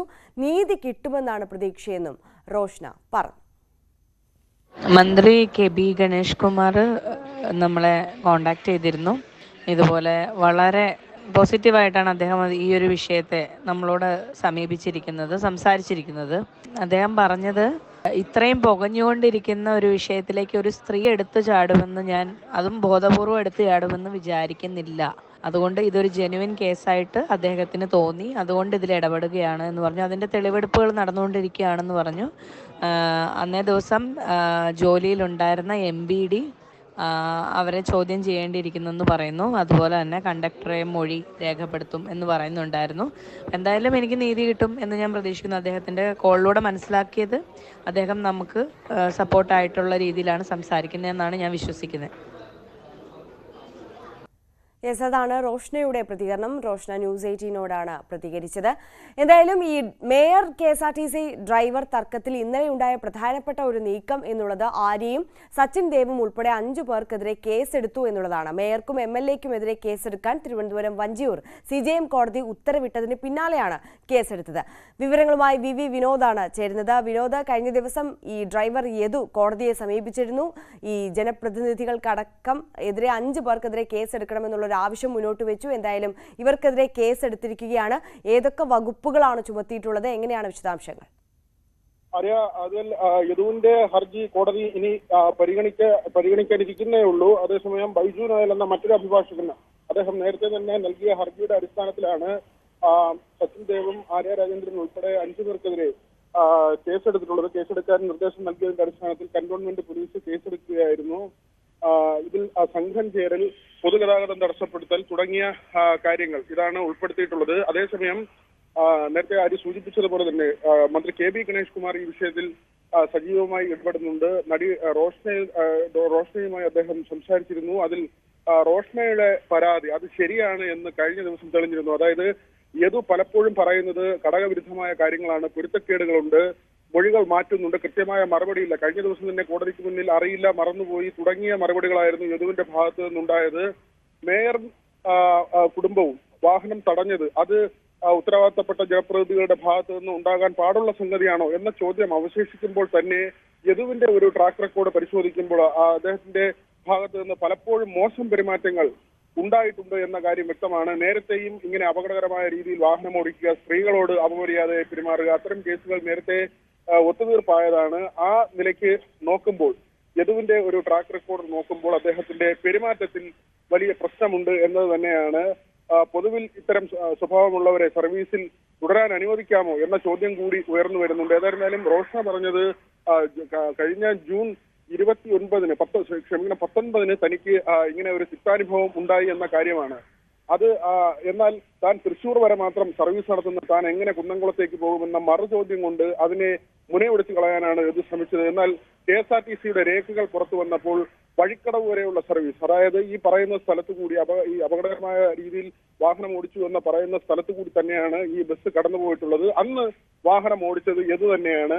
ഈ തരത്തിൽ പല കാര്യങ്ങളിലും യദു പറയുന്നത് അതിൽ വൈരുദ്ധ്യമുണ്ട്, പല സംഗതികളിലും വൈരുദ്ധ്യമുണ്ട്. ബസ്സിനടുത്തേക്ക് ഇപ്പോൾ ഈ മേയറുമായി പ്രശ്നമുണ്ടായ ശേഷം ആ ബസ്സിനടുത്തേക്ക് താൻ പോയിട്ടില്ല എന്ന് പറയുന്നു. പക്ഷേ കസ്റ്റഡിയിൽ ആയതിന്റെ പിറ്റേ ദിവസം രാത്രി യദു ആ ബസ്സിനടുത്ത് നിൽക്കുന്നതിന്റെ CCTV ദൃശ്യങ്ങൾ വന്നിട്ടുണ്ട്. മെമ്മറി കാർഡ് ഊരി മാറ്റിയതാണോ അല്ലെങ്കിൽ നേരത്തെ തന്നെ ഉണ്ടായിരുന്നില്ലേ തുടങ്ങിയ സംശയങ്ങൾ അവശേഷിക്കുന്നു. അവിടെയാണ് ഫോറൻസിക് പരിശോധനയുടെ പ്രാധാന്യം. വളരെ വൈകാതെ തന്നെ ഫോറൻസിക് റിപ്പോർട്ട് പുറത്തുവരും എന്നും കരുതുന്നുണ്ട്. യദുവിന്റെ പല പ്രതികരണങ്ങളിലും അദ്ദേഹം സ്ത്രീവിരുദ്ധമായ പരാമർശങ്ങൾ നടത്തുന്നു എന്ന ആക്ഷേപം കൂടി വരുന്നുണ്ട്. സ്ത്രീകൾ കള്ളം പറയും, നിയമം എല്ലാം സ്ത്രീകൾക്ക് വേണ്ടിയാണ്. അദ്ദേഹത്തിന്റെ പല ബൈറ്റുകളിലും ആ നിലയ്ക്ക് സ്ത്രീകളെ കുറ്റപ്പെടുത്തിയുള്ള പ്രതികരണങ്ങൾ അദ്ദേഹത്തിന്റെ ഭാഗത്തു നിന്നുണ്ടാകുന്നു എന്ന തരത്തിലുള്ള വിമർശനങ്ങൾ കൂടി വരുന്നുണ്ട്. ആര്യ, തീർച്ചയായും വിനോദാണ് വിശദാംശങ്ങൾ നൽകിയത്. എന്തായാലും ഡ്രൈവർ യദുവിന്റെ ഹർജി കോടതിയുടെ പരിഗണനയിൽ ഇരിക്കുന്നതേ ഉള്ളൂ. മറ്റൊരു അഭിഭാഷകന്റെ ഹർജിയിലാണ് ഇപ്പോൾ മേയർ ആര്യ രാജേന്ദ്രൻ, അതോടൊപ്പം തന്നെ സച്ചിൻ ദേവ് MLA അടക്കം 5 പേർക്കെതിരെ ഈ വിഷയത്തിൽ കേസെടുത്തിട്ടുള്ളത്. ഇനി മറ്റ് വാർത്തകളിലേക്ക് കടക്കുമ്പോൾ ലൈംഗിക പീഡന കേസിൽ ജനതാദൾ S നേതാവും MLAയുമായ HD രേവണ്ണ അറസ്റ്റിൽ. മുൻ പ്രധാനമന്ത്രി ദേവഗൌഡയുടെ ഹാസനിലെ വീട്ടിൽ നിന്നാണ് രേവണ്ണയെ പ്രത്യേക അന്വേഷണ സംഘം അറസ്റ്റ് ചെയ്തത്. 3 തവണ നോട്ടീസ് നൽകിയിട്ടും രേവണ്ണ ഹാജരായിരുന്നില്ല. വീട്ടിലെ ജോലിക്കാരിയോട് ലൈംഗിക അതിക്രമം കാണിച്ചെന്നാണ് കേസ്. അതിജീവിതയെ തട്ടിക്കൊണ്ടുപോയെന്നും ലൈംഗിക ദൃശ്യങ്ങൾ പ്രചരിപ്പിച്ചെന്ന മറ്റൊരു കേസും രേവണ്ണയ്ക്കെതിരെയുണ്ട്. രേവണ്ണയുടെ മകനായ പ്രജ്വൽ ചിത്രീകരിച്ച അശ്ലീല വീഡിയോയിൽ ഉൾപ്പെട്ട സ്ത്രീയെ രേവണ്ണയുടെ സഹായികൾ തട്ടിക്കൊണ്ടുപോയി എന്ന് പരാതിയുണ്ടായിരുന്നു. അതേസമയം മകൻ പ്രജ്വൽ രേവണ്ണയ്ക്കെതിരെ ലുക്കൌട്ട് നോട്ടീസ് പുറപ്പെടുവിച്ചിട്ടുണ്ട്. വിവരങ്ങളുമായി മനു ഭരത് ചേരുകയാണ് നാഷണൽ ഡെസ്കിൽ നിന്ന്. മനു, വലിയ വിവാദങ്ങൾ, വലിയ വാർത്തയായ വിഷയമാണ് NDA ഈ ഒരു വിഷയവുമായി ബന്ധപ്പെട്ട്. പ്രജ്വൽ രേവണ്ണ ഈ വരുന്ന ലോക്സഭാ തെരഞ്ഞെടുപ്പിൽ NDA സ്ഥാനാർത്ഥിയായിരുന്നു. അത്തരത്തിൽ വലിയ തലവേദനയായ വിഷയമാണ് NDAക്ക്. അതേസമയം ഇത് കർണാടകയിൽ വലിയ തരത്തിൽ NDAക്കെതിരെ പ്രചാരണ ആയുധമാക്കുന്ന വിഷയമാണ് കോൺഗ്രസ്. എന്താണ് ഈ കേസുമായി ബന്ധപ്പെട്ടിട്ടുള്ള നടപടികൾ? ഏത് തരത്തിലാണ് നീങ്ങിക്കൊണ്ടിരിക്കുന്നത്? ഈ പ്രജ്വൽ രേവണ്ണ ഇന്ത്യ വിട്ടുകഴിഞ്ഞിരിക്കുന്നു. പ്രജ്വൽ രേവണ്ണയ്ക്കായിട്ടുള്ള തെരച്ചിൽ ഏത് തരത്തിൽ മുന്നോട്ട് കൊണ്ടുപോവുകയാണ് അന്വേഷണ സംഘം ഇപ്പോൾ? ആര്യ, ഇദ്ദേഹം പ്രജ്വൽ രേവണ്ണ ജർമ്മനിയിലേക്ക് കടന്നു എന്നാണ് കരുതുന്നത്. ഇന്റർപോളിന്റെ സഹായം തേടാനാണ് കർണാടക സർക്കാർ ഇപ്പോൾ CBIയോട് അഭ്യർത്ഥിച്ചിട്ടുള്ളത്. പരാതിക്കാരിക്കൊപ്പം പ്രജ്വലിന്റെ വീട്ടിൽ എത്തി ഉദ്യോഗസ്ഥർ തെളിവെടുപ്പ് നടത്തി. ഹസൻ ലോക്സഭാ മണ്ഡലത്തിലെ സ്ഥാനാർത്ഥിയായ പ്രജ്വൽ വോട്ടെടുപ്പ് നടന്ന 26-ന് വൈകിട്ട് നയതന്ത്ര പാസ്പോർട്ട് ഉപയോഗിച്ചാണ് രാജ്യം വിട്ടത്. ഏതായാലും ഹാസനിലെ JDS MP പ്രജ്വൽ രേവണ്ണയുടെ അശ്ലീല വീഡിയോയിൽ ഉൾപ്പെട്ട സ്ത്രീയെ തട്ടിക്കൊണ്ടുപോയി എന്ന കേസിൽ ആണ് അയാളുടെ അച്ഛനും JDS നിയമസഭാ അംഗവുമായ HD രേവണ്ണ അറസ്റ്റിലായിട്ടുള്ളത്. രേവണ്ണ നൽകിയ മുൻകൂർ ജാമ്യാപേക്ഷ ബംഗളൂരുവിലെ ജനപ്രതിനിധികളുടെ കോടതി തള്ളിയിരുന്നു. ഇതിന് പിന്നാലെയാണ് പ്രത്യേക അന്വേഷണ സംഘം രേവണ്ണയെ അറസ്റ്റ് ചെയ്തത്. JDS ദേശീയ അധ്യക്ഷനും മുൻ പ്രധാനമന്ത്രിയുമായ HD ദേവഗൌഡയുടെ വീട്ടിൽ നിന്നാണ് ഈ അറസ്റ്റ് ഉണ്ടായത്. HD ദേവഗൌഡയുടെ മകനാണ് മുൻ മന്ത്രി കൂടിയായ രേവണ്ണ. വീട്ടിലെ മുൻ ജോലിക്കാരി തട്ടിക്കൊണ്ടുപോയതിന് രേവണ്ണയുടെ പേരിൽ മൈസൂർ KR നഗറിലാണ് പരാതി ഉണ്ടായിരുന്നത്. ഈ തട്ടിക്കൊണ്ടുപോയ സ്ത്രീയുടെ 20-കാരനായ മകൻ ആണ് ഇത് സംബന്ധിച്ച പരാതി നൽകുകയും ചെയ്തിരുന്നത്. അതിനിടെ ഈ തട്ടിക്കൊണ്ടുപോയി എന്ന് ആരോപിക്കപ്പെട്ട ഈ സ്ത്രീ രേവണ്ണയുടെ സഹായിയായ ഒരാളുടെ വീട്ടിലല്ല ഫാം ഹൗസിൽ നിന്നും അവരെ കണ്ടെത്തിയിട്ടുണ്ട്. രാജശേഖർ എന്ന ഈ രേവണ്ണയുടെ സഹായിയുടെ കുൻസൂരിലെ ഒരു ഫാം ഹൗസിൽ നിന്നാണ് ഉദ്യോഗസ്ഥർ ഈ യുവതിയെ കണ്ടെത്തിയത്. ഇവരെ പിന്നീട് കോടതിയിൽ ഹാജരാക്കുകയും ചെയ്തിരുന്നു. ഈ കേസിൽ രേവണ്ണയ്ക്കൊപ്പം പ്രതിയായ മൈസൂരു സ്വദേശി ബാവണ്ണയെ പോലീസ് നേരത്തെ അറസ്റ്റ് ചെയ്തിരുന്നു. അന്വേഷണത്തിന്റെ ഭാഗമായി ഈ പ്രത്യേക സംഘം രേവണ്ണയുടെ വീട്ടിലെത്തി അവിടെ റിപ്പോർട്ടുകൾ തയ്യാറാക്കുകയും ചെയ്തിട്ടുണ്ട്. അതേസമയം ഈ പ്രജ്വലിനായി ബ്ലൂ കോർണർ നോട്ടീസ് പുറപ്പെടുവിക്കാനൊക്കെയുള്ള നീക്കം നടക്കുന്നു എന്നാണ് മനസ്സിലാക്കുന്നത്. ഏതായാലും പ്രജ്വൽ രേവണ്ണയെ തിരിച്ചെത്തിക്കാൻ CBI സമ്മർദ്ദം ശക്തമാക്കും എന്ന കാര്യത്തിൽ തർക്കമില്ല. ഇന്റർപോളിന്റെ ഉൾപ്പെടെയുള്ള സഹായങ്ങൾ തേടും എന്നും ആണ് വ്യക്തമാകുന്നത്. മനു, എന്തായാലും രാഷ്ട്രീയമായി നോക്കുമ്പോൾ ലോക്സഭാ തെരഞ്ഞെടുപ്പ് അത് നടക്കാനിരിക്കെ NDAയുടെ സ്ഥാനാർത്ഥിക്കെതിരെ ഇത്തരത്തിലൊരു വലിയ വിവാദം, കേസ്, പരാതി ഉണ്ടാകുന്നു. അതിനെതിരെയുള്ള തെളിവുകൾ പുറത്തു വരുന്നു. ഇപ്പോൾ ഈ പ്രജ്വൽ രേവണ്ണയുടെ പിതാവ് തന്നെ അറസ്റ്റിലാവുന്ന സാഹചര്യം വരുന്നു. പ്രജ്വൽ രേവണ്ണയ്ക്കെതിരെ, ഈ സ്ഥാനാർത്ഥിക്കെതിരെ ലുക്കൌട്ട് നോട്ടീസ് ഇറക്കേണ്ട സാഹചര്യം വരുന്നു. ഇന്റർപോൾ അന്വേഷണത്തിലേക്ക് പോലും കാര്യങ്ങൾ നീങ്ങുമ്പോൾ അത് തെരഞ്ഞെടുപ്പിൽ അത് NDAക്ക് വലിയ തലവേദനയാകും, തിരിച്ചടിയാകും. ഈ സ്ത്രീ വോട്ടർമാരുടെ അടക്കം ഒരു പിന്തുണ ഇനി നഷ്ടമാകുമെന്നുള്ള ആശങ്ക അത് നിലനിൽക്കുന്നില്ലേ? ഒപ്പം കോൺഗ്രസ് അതിനെ വലിയ രാഷ്ട്രീയ ആയുധമാക്കുന്നില്ലേ അവിടെ? സ്വാഭാവികമായും അത് ദേശവ്യാപകമായ ഒരു തെരഞ്ഞെടുപ്പിൽ ഈ വിഷയം ഒരു നിർണായക ഘടകമാണ്. പ്രത്യേകിച്ച് സ്ത്രീ വോട്ടർമാരുടെ ശതമാനം രാജ്യത്താകമാനം വർദ്ധിക്കുന്ന ഒരു സാഹചര്യമാണ് നമുക്ക് ഇപ്പോൾ കാണാൻ കഴിയുന്നത്. അതുകൊണ്ട് തന്നെ എല്ലാ പ്രമുഖ രാഷ്ട്രീയ പാർട്ടികളും സ്ത്രീകൾക്ക് വേണ്ടി ചില പ്രത്യേക പദ്ധതികൾ അല്ലെങ്കിൽ കൂടുതൽ പദ്ധതികൾ അവരുടെ പ്രകടന പത്രികകളിൽ ഉൾക്കൊള്ളിക്കുന്നു. NDA ആകട്ടെ ഈ പ്രധാനമന്ത്രി നരേന്ദ്രമോദി നാരി ശക്തി തുടങ്ങിയുള്ള പ്രയോഗങ്ങൾ ഉപയോഗിക്കുന്നു. സ്ത്രീ ശാക്തീകരണം വലിയ ഒരു പ്രധാന അജണ്ടയായി തന്നെ ഉന്നയിക്കുന്ന ഒരു ഘട്ടത്തിൽ കൂടിയാണ് ഇത്തരത്തിലുള്ള ആരോപണങ്ങൾ വരുന്നത്. പക്ഷേ കർണാടകയിൽ ഈ JDSന്റെ സാധ്യത എത്രമാത്രമാണ് ഈ രംഗത്തുണ്ടാകുക എന്നത് പരിശോധിക്കേണ്ടിയിരിക്കുന്നു. അങ്ങനെ ഇത് ഏത് തരത്തിലൊക്കെ തെരഞ്ഞെടുപ്പിനെ ബാധിക്കും എന്നത് വളരെ പ്രധാനപ്പെട്ട ഒരു കാര്യം തന്നെയാണ്. ഏതായാലും ഈ SP കുമാരസ്വാമി മന്ത്രിസഭയിൽ 2 തവണ മന്ത്രിയായിരുന്ന രേവണ്ണ ആണ് ഇത്തരത്തിൽ പ്രതിയായി അല്ലെങ്കിൽ പ്രതിസ്ഥാനത്ത് ഉള്ളത് എന്നതും അത് JDSന്റെ നിയമസഭാ കക്ഷി നേതാവൊക്കെയായിരുന്നു അദ്ദേഹം. അതുകൊണ്ട് തന്നെ അത് രാഷ്ട്രീയപരമായി ഒരു തിരിച്ചടിയാണ് എന്ന് പറയാതിരിക്കാനാവില്ല. തീർച്ചയായും. മനു ഭരത്താണ് നാഷണൽ ഡെസ്കിൽ നിന്ന് വിവരങ്ങൾ നൽകിയത്. മറ്റൊരു പ്രധാനപ്പെട്ട വാർത്തയിലേക്ക് കടക്കുമ്പോൾ ലോക്സഭാ തെരഞ്ഞെടുപ്പിന്റെ 3ാം ഘട്ട വോട്ടെടുപ്പിന്റെ പരസ്യ പ്രചാരണം ഇന്ന് അവസാനിക്കുകയാണ്. ചൊവ്വാഴ്ചയാണ് വോട്ടെടുപ്പ്. 12 സംസ്ഥാനങ്ങളിലെ 94 ലോക്സഭാ മണ്ഡലങ്ങളിലേക്കാണ് തെരഞ്ഞെടുപ്പ് 3ാം ഘട്ടത്തിൽ നടക്കുക. ഗുജറാത്തിലെ 26 മണ്ഡലങ്ങളിൽ ചൊവ്വാഴ്ച പോളിംഗ് ബൂത്തിലെത്തും. അസമിലെ 4 സീറ്റുകളും ബീഹാറിലെ 5 സീറ്റുകളിലും ഛത്തീസ്ഗഡിലെ 7 സീറ്റുകളിലും ഗോവയിലെ 2 സീറ്റുകളിലും ഗുജറാത്തിലെ 26 സീറ്റുകളിലും കർണാടകയിലെ 14 സീറ്റുകളിലും മധ്യപ്രദേശിലെ 8 സീറ്റുകളിലും മഹാരാഷ്ട്രയിലെ 11 സീറ്റുകളിലും ഉത്തർപ്രദേശിലെ 10 സീറ്റുകളിലും പശ്ചിമ ബംഗാളിലെ 4 സീറ്റുകളിലും ദാദ്ര നാഗർ ഹവേലി ദാമൻ ദ്യൂവിലെ 2 സീറ്റുകളിലും ജമ്മു ആൻഡ് കാശ്മീരിലെ 1 സീറ്റിലുമാണ് 3ാം ഘട്ട ലോക്സഭാ തെരഞ്ഞെടുപ്പിൽ മെയ് 7-ന് പോളിംഗ് നടക്കുക. മധ്യപ്രദേശ് മുൻ മുഖ്യമന്ത്രി ശിവരാജ് സിംഗ് ചൗഹാൻ, ജ്യോതിരാദിത്യ സിന്ധ്യ, ദിഗ്വിജയ് സിംഗ്, സുപ്രിയ സുലെ, അധീർ രഞ്ജൻ ചൗധരി അടക്കമുള്ള നേതാക്കളാണ് 3ാം ഘട്ടത്തിൽ ജനവിധി തേടുന്നത്. മനു ഭരത് തുടരുന്നുണ്ട് നമുക്കൊപ്പം. മനു, 3ാം ഘട്ട തെരഞ്ഞെടുപ്പ് പോളിംഗ് ബൂത്തിലേക്ക് വിവിധ സംസ്ഥാനങ്ങളിലെ പ്രധാനപ്പെട്ട മണ്ഡലങ്ങൾ കടക്കുന്നു. പ്രമുഖരായ നിരവധി നേതാക്കൾ മത്സര രംഗത്തുണ്ട് എന്നുള്ള പ്രത്യേകത കൂടിയുണ്ട്. എങ്ങനെയാണ് വിശദാംശങ്ങൾ? ലോക്സഭാ തെരഞ്ഞെടുപ്പിന്റെ 3ാം ഘട്ടത്തിന്റെ പരസ്യപ്രചാരണം ഇന്ന് അവസാനിക്കുമ്പോൾ അത് എല്ലാ പാർട്ടികൾക്കും വളരെ നിർണായകമായ ഒരു ദിനമാണ് ഇനി വരാനിരിക്കുന്നത്. 10 സംസ്ഥാനങ്ങളിലും കേന്ദ്ര ഭരണ പ്രദേശങ്ങളിലുമായാണ് 3ാം ഘട്ട ജനവിധി ായി ആളുകൾ പോളിംഗ് ബൂത്തിലേക്ക് എത്തുന്നത്. 94 ലോക്സഭാ മണ്ഡലങ്ങളിൽ വോട്ടെടുപ്പ് നടക്കും. സ്വാഭാവികമായും BJPക്ക് വലിയ സ്വാധീനമുള്ള ഗുജറാത്തിലെ എല്ലാ സീറ്റുകളിലും ഇത്തവണ ഈ ഘട്ടത്തിൽ വോട്ടെടുപ്പ് നടക്കും എന്നത് വ്യക്തമാണ്. ഒപ്പം മഹാരാഷ്ട്രയും അതുപോലെ ഉത്തർപ്രദേശിലുമൊക്കെ BJPയെ സംബന്ധിച്ചിടത്തോളം വളരെ നിർണായകമാണ്.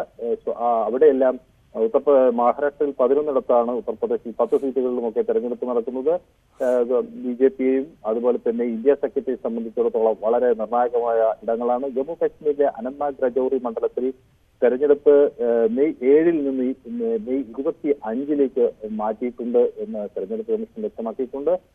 ഇന്നത്തെ ഈ പരസ്യപ്രചാരണം അവസാനിക്കുമ്പോൾ വളരെ BJPയുടെ പ്രമുഖ നേതാവ് അല്ലെങ്കിൽ കേന്ദ്ര ആഭ്യന്തരമന്ത്രി അമിത്ഷാ തെരഞ്ഞെടുപ്പിന് നേരിടുന്നു എന്ന ഒരു സവിശേഷത കൂടിയുണ്ട്.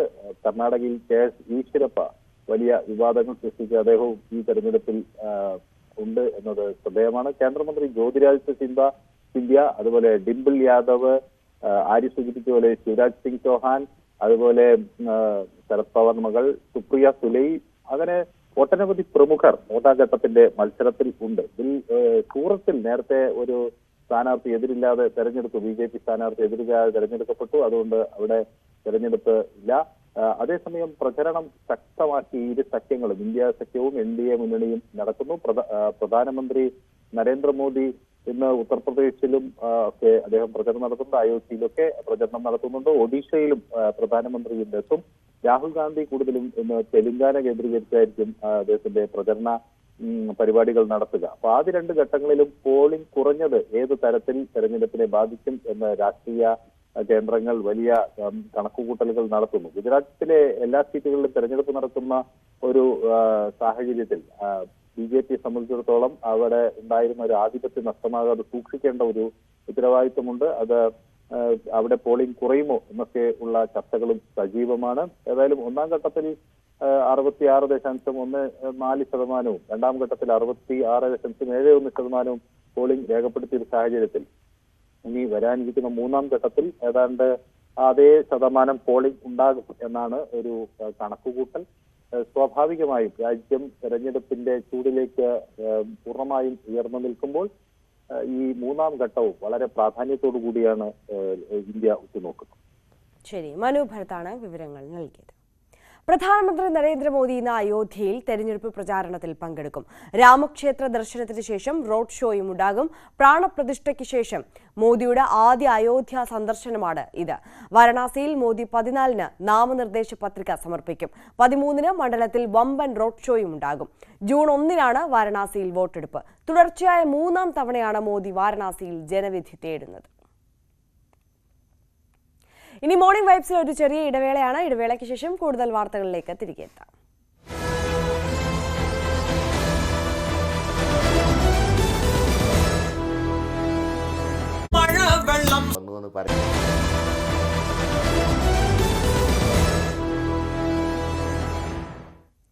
തിരികെ മോർണിംഗ് വൈബ്സിലേക്ക് എത്തുമ്പോൾ പണം കിട്ടാതെ വന്നതോടെ ഈരാറ്റുപേട്ട സർവീസ് സഹകരണ ബാങ്കിലെ നിക്ഷേപകർ സമരത്തിലേക്ക്. തിങ്കളാഴ്ച മുതൽ പന്തൽ കെട്ടി സമരം നടത്തുമെന്നാണ് പ്രഖ്യാപനം. നേരത്തെ ബാങ്ക് നൽകിയ പല അവധികളും തെറ്റിയതോടെയാണ് നിക്ഷേപകർ സമരത്തിലേക്ക് കടക്കുന്നത്. നിക്ഷേപകർ ചൂണ്ടിക്കാട്ടുന്നത് നേരത്തെ സെബാസ്റ്റ്യൻ കുളത്തിങ്കൽ MLA-യുടെ സാന്നിധ്യത്തിൽ ഈ പണം തിരികെ നൽകാനൊരു ചർച്ച നടന്നിരുന്നു. ഏതാണ്ട് 25 ലക്ഷത്തോളം തുക നൽകുകയും അങ്ങനെ കൃത്യമായി അത് തിരിച്ചു നൽകും എന്നായിരുന്നു ഉറപ്പ് നൽകിയിരുന്നത്. പക്ഷേ ഈ ഉറപ്പ് പാലിക്കാത്ത സാഹചര്യത്തിലാണ് തുടർ സമരങ്ങളിലേക്ക് കടക്കുന്നതെന്നാണ് നിക്ഷേപകർ ചൂണ്ടിക്കാട്ടുന്നത്. 7-ാം തീയതി പോരാ, എനിക്ക് അത്യാവശ്യം ട്രീറ്റ്മെന്റ് പൈസ വേണം, എനിക്ക് 15 ലക്ഷം രൂപ 30 ലക്ഷം ഉണ്ട്, 15 ലക്ഷം രൂപ വേണം നേരത്തെ പോലെ പറഞ്ഞിരിക്കുന്നത്. എനിക്ക് 15 ലക്ഷം രൂപ അത്യാവശ്യം വേണം, ബാക്കി നമുക്ക് സഹായം തരാം. ഇപ്പോൾ തിങ്കളാഴ്ച നോക്കാൻ തരാമെന്ന് പറഞ്ഞിരിക്കുക. തിങ്കളാഴ്ച അവൻ കുറച്ച് പേര് തിങ്കളാഴ്ച കൊടുക്കാമെന്ന് പറഞ്ഞു. തിങ്കളാഴ്ച ഞങ്ങൾ അവിടെ പോയി രാവിലെ തിങ്കളാഴ്ച പോകുന്നു. ബാക്കി എല്ലാവരും ചൊവ്വാഴ്ച വരാൻ പറഞ്ഞു. തിങ്കളാഴ്ച കുറച്ച് പേര് പോകുന്നുണ്ട്. തിങ്കളാഴ്ച പോയിട്ട് ഞങ്ങൾ അവിടെ ഫ്ലെക്സും കെട്ടി, പൈസ കിട്ടിയില്ല എന്നുണ്ടെങ്കിൽ ഫ്ലെക്സും കെട്ടി അനിശ്ചിതകാല പണിമുടക്ക് തുടങ്ങും, ഉപരോധം തുടങ്ങുകയാണ്. എന്തായാലും നിക്ഷേപകർ പലതരത്തിൽ ED-ക്കടക്കം പരാതി നൽകിയെങ്കിലും ED അന്വേഷണത്തിലേക്ക് കടക്കുന്ന തരത്തിലേക്ക് കാര്യങ്ങൾ കൃത്യമായി എത്താത്തത്, സഹകരണ വകുപ്പ് കൃത്യമായി അന്വേഷിക്കാത്തത്, മുഖ്യമന്ത്രിക്കുൾപ്പെടെ പരാതി നൽകിയിട്ടും തുടർ നടപടികളൊന്നും ഉണ്ടാകാത്തത്, ഇതെല്ലാം ഈ CPM ഭരിക്കുന്ന ഈരാറ്റുപേട്ട ബാങ്കിനെ ഫലത്തിൽ പ്രതിക്കൂട്ടിലാക്കുന്നു എന്ന് തന്നെ പറയേണ്ടി വരും. കരുവന്നൂരിലുൾപ്പെടെ നടന്നതുപോലെയുള്ള ഒരു തട്ടിപ്പ്, സമാനമായ തട്ടിപ്പ് തന്നെയാണ് ഈരാറ്റുപേട്ടയിലും നടന്നത് എന്നാണ് ഇവർ ചൂണ്ടിക്കാട്ടുന്നത്. കോട്ടയത്ത് നിന്ന് G ശ്രീജിത്ത്, ന്യൂസ് 18. വേനൽ കടുത്തതോടെ നമുക്കറിയാം പല സ്ഥലങ്ങളിലും കുടിവെള്ളത്തിനായി ജനങ്ങൾ നെട്ടോട്ടമോടുന്ന ഒരു സാഹചര്യമാണുള്ളത്.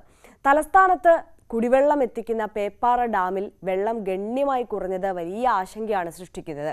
1 മാസത്തേക്കുള്ള കുടിവെള്ളം മാത്രമാണ് ഇനി ബാക്കിയുള്ളത്. VV അരുണിന്റെ റിപ്പോർട്ടിലേക്ക്.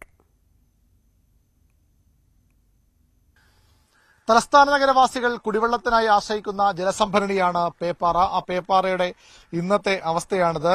എപ്പോഴും നിറഞ്ഞ് കിടക്കുന്ന ഡാമാണ്, റിസർവോയറാണ്. അവിടെയാണ് ഈ അവസ്ഥയിലേക്ക്, അതായത് വളരെ ജലനിരപ്പ് വളരെയധികം താഴ്ന്ന അവസ്ഥയിലാണ് പേപ്പാറ ഉള്ളത്. പേപ്പാറയിൽ 107.5 മീറ്റർ വരെയാണ് ശരാശരി വെള്ളം, പരമാവധി വെള്ളം ഉൾക്കൊള്ളുന്നത്. അതിനുശേഷം വെള്ളം വരുമ്പോൾ തുറന്നുവിടുകയാണ് ചെയ്യുന്നത്. ഇപ്പോൾ പക്ഷേ ഈ ജലനിരപ്പ് 99.25 മീറ്ററിൽ എത്തി നിൽക്കുന്നു. അതായത് പേപ്പാറയിൽ കടുത്ത വേനൽക്കാലത്ത് ഉണ്ടാകുന്ന അവസ്ഥയിലേക്ക് ഇപ്പോഴത്തെ ഈ വേനൽ, ഈ ശക്തമായ വേനലിലും ജലനിരപ്പ് വളരെയധികം താഴ്ന്നു നിൽക്കുകയാണ്. ജൂൺ 10-ാം തീയതി വരെ ഈ ഇപ്പോഴത്തെ അവസ്ഥയിൽ വേനൽ മഴ ശക്തമാകുകയോ അല്ലെങ്കിൽ കാലവർഷം ആരംഭിക്കാതിരിക്കുകയോ ചെയ്താൽ ജൂൺ 10 വരെ ഇവിടെ നിന്ന് നഗരത്തിലേക്ക് കുടിവെള്ളം കൊണ്ടുപോകാൻ കഴിയുന്ന അവസ്ഥയാണ്. അതിനപ്പുറത്തേക്ക് വളരെ ദുഷ്കരമായി തീരും നഗരവാസികൾക്ക് കുടിവെള്ള ലഭ്യത. ആ രീതിയിലാണ് ശരാശരി പ്രതിദിനം 375 MLD ജലമാണ് നഗരത്തിന് ആവശ്യമുള്ളത്. അത് ഒരുപക്ഷെ ചില ദിവസങ്ങളിലൊക്കെ ഏറിയും കുറഞ്ഞു വിരിക്കുമെങ്കിലും ശരാശരി 375 MLD ആണ് തലസ്ഥാനത്തിന് വേണ്ട വെള്ളം. ആ ഒരു കണക്ക് വെച്ചാണ് ഇപ്പോൾ ജൂൺ 10 മുതൽ 15 വരെ ഇപ്പോഴത്തെ ഈ ഇവിടെയുള്ള ജലനിരപ്പ് 99.25 മീറ്ററാണ് ഇന്നത്തെ അവസ്ഥ. വൈകുന്നേരമാകുമ്പോൾ ഇത് വീണ്ടും എല്ലാ ദിവസവും 10 മുതൽ 15 സെന്റിമീറ്റർ വരെ ജലനിരപ്പ് താഴാറുണ്ട് എന്നാണ് ഈ വാട്ടർ അതോറിറ്റി പറയുന്നത്. അങ്ങനെയെങ്കിൽ വീണ്ടും ജലനിരപ്പിൽ കുറവുണ്ടാകും. മഴ മാത്രമാണ് ഇനി ഒരു ആശ്രയം. അല്ലെങ്കിൽ ഈ ദിവസത്തിനപ്പുറത്തേക്ക് ഈ ജൂൺ 10-നപ്പുറത്തേക്കൊക്കെ വലിയ പ്രതിസന്ധിയിലേക്ക് നഗരത്തിലെ കുടിവെള്ള വിതരണം കൂടി മാറുമെന്ന സ്ഥിതിയിലേക്കാണ് കാര്യങ്ങൾ പോകുന്നത്. ഇപ്പോൾ 99.25 മീറ്ററാണ് ഇവിടെ ഈ ജലനിരപ്പ് രേഖപ്പെടുത്തിയിരിക്കുന്നത്. ഇവിടെ കാണുന്ന ഈ ഡാമിന്റെ ഏതാണ്ട് 1/4 ഭാഗത്തോളം ഉയരത്തിൽ വെള്ളം നിൽക്കും. അതാണ് ഈ മീറ്റർ കണക്കിന് അപ്പുറത്തേക്ക് മനസ്സിലാക്കാൻ എളുപ്പം. ഈ ഡാമിന്റെ 1/4 ഭാഗത്തോളം ഉയരത്തിൽ പരമാവധി വെള്ളം കെട്ടി നിൽക്കാറുണ്ട് ഇവിടെ മഴ സമയത്തും സാധാരണ വേനല്ലാത്ത സമയത്തുമൊക്കെ. ഏതായാലും 88 മീറ്റർ വരെ ഇവിടെ ജലനിരപ്പ് താഴ്ന്ന അവസരമുണ്ട്. അതാണൊരു ആശ്വാസമുള്ളത്. അതിലേക്ക് എത്താൻ ഇനിയും 11 മീറ്ററോളം ഉണ്ട്. അത്രയും വെള്ളം ഇവിടെ ഇപ്പോഴും ഉണ്ട്. ഏതായാലും ബോണക്കാട് നിന്നും ചെമ്മഞ്ചിമുട്ടയിൽ നിന്നുമൊക്കെയുള്ള ജലമാണ് ഇവിടെ ഈ പേപ്പാറ ഡാമിൽ സംഭരിച്ച് തലസ്ഥാനവാസികൾക്ക് ഇവിടെ നിന്ന് വിതരണം ചെയ്ത ശുദ്ധീകരണത്തിന് ശേഷം അരുവിക്കരയിൽ നിന്നും വിതരണം ചെയ്യുന്നത് ഈ കുടിവെള്ളമാണ്. അവിടെയാണ് ഇപ്പോൾ കുടിവെള്ള ലഭ്യത ജലനിരപ്പ് ക്രമാതീതമായി താഴുന്നത്. ഇപ്പോൾ 99.25. വരും ദിവസങ്ങളിലും മഴ കനിഞ്ഞില്ലെങ്കിൽ പേപ്പാറയിലെ ജലനിരപ്പ് ഇനിയും കുറയുമെന്നാണ് ആശങ്ക. അത് തലസ്ഥാനവാസികളുടെ കുടിവെള്ളം മുട്ടിക്കുന്ന അവസ്ഥയിലേക്ക് പോകുമോ എന്ന ആശങ്കയാണ് ഉയർന്നു വരുന്നത്. പേപ്പാറയിൽ നിന്നും ഹരികൃഷ്ണനൊപ്പം വി അരുൺ, ന്യൂസ് 18. അരുൺ, ഈ റിപ്പോർട്ടിൽ സൂചിപ്പിച്ചതുപോലെ തന്നെ ഒരു മഴയ്ക്കായി കാത്തിരിക്കുകയാണ് മലയാളികൾ. ഇനിയും മഴ എത്തിയില്ലെങ്കിൽ കുടിവെള്ളം പോലും മുട്ടുന്ന വലിയ സാഹചര്യത്തിലേക്ക്, വലിയ ആശങ്കാജനകമായ ദുരിതപൂർണമായ ഒരു സാഹചര്യത്തിലേക്ക് കടക്കും എന്നുള്ള വലിയ ആശങ്കയിലാണ് നമ്മളെല്ലാവരും ഉള്ളത്. ഇപ്പോൾ തലസ്ഥാനത്തെ സാഹചര്യം, അത് പേപ്പാറ ഡാമിന്റെ ഒരു നിലവിലത്തെ ജലനിരപ്പും അത് കുറച്ചുകൂടി താഴ്ന്നു കഴിഞ്ഞാൽ തലസ്ഥാനവാസികൾക്കെല്ലാം കുടിവെള്ളം മുട്ടുന്ന ഒരു സാഹചര്യത്തിലേക്ക് കാര്യങ്ങൾ നീങ്ങും എന്നുള്ളതിനെക്കുറിച്ചുള്ള ഒരു ആശങ്കപ്പെടുത്തുന്ന റിപ്പോർട്ടാണ് അരുൺ പങ്കുവച്ചത്. നമുക്കറിയാം, ഈ വേനൽ കടുത്ത് ഇത്രത്തോളം ചൂട് കൂടി നമ്മുടെ സംസ്ഥാനത്തെയൊക്കെ കാലാവസ്ഥാ സാഹചര്യം മാറുന്നതിന് മുമ്പ് തന്നെ ഒരു 10-15 വർഷത്തെ ഒരു കാലം എടുത്തു നോക്കുകയാണെന്നുണ്ടെങ്കിൽ ഈ കാലയളവിൽ നമ്മളുടെ എല്ലാം ഏറെ പ്രിയപ്പെട്ട നമ്മുടെ സാഹിത്യ കൃതികളിലെല്ലാം വളരെ പ്രധാനപ്പെട്ട ഒരു ഏടായിരുന്ന ഭാരതപ്പുഴയുടെ അവസ്ഥ അതെങ്ങനെ മാറി, ഭാരതപ്പുഴ എങ്ങനെയൊക്കെ മാറ്റം സംഭവിച്ചു, ഒരു നീർച്ചാല് പോലെ ആയി എന്നുള്ള അവസ്ഥ ആ ചിത്രങ്ങളും വീഡിയോകളും ഒക്കെ നമ്മൾ പലയിടത്തും കാണുന്നതാണ്. അത് നമ്മളെ ആശങ്കപ്പെടുത്തുന്നതും അതോടൊപ്പം തന്നെ ഏറെ ദുഃഖിപ്പിക്കുന്നതുമാണ്. ഇപ്പോൾ പലയിടത്തും നീർച്ചാൽ മാത്രമായി നിള ഇപ്പോൾ മണലടിഞ്ഞ് ഒരു മരുഭൂമി പോലെ ആയിരിക്കുന്നു എന്നുള്ളതാണ് സത്യാവസ്ഥ. നിള ഇല്ലാതാകുമ്പോൾ ഒരു സംസ്കാരം തന്നെ കുറ്റിയറ്റ് പൊക്കൊണ്ടിരിക്കുകയാണ് എന്നുള്ളതാണ് കാര്യം.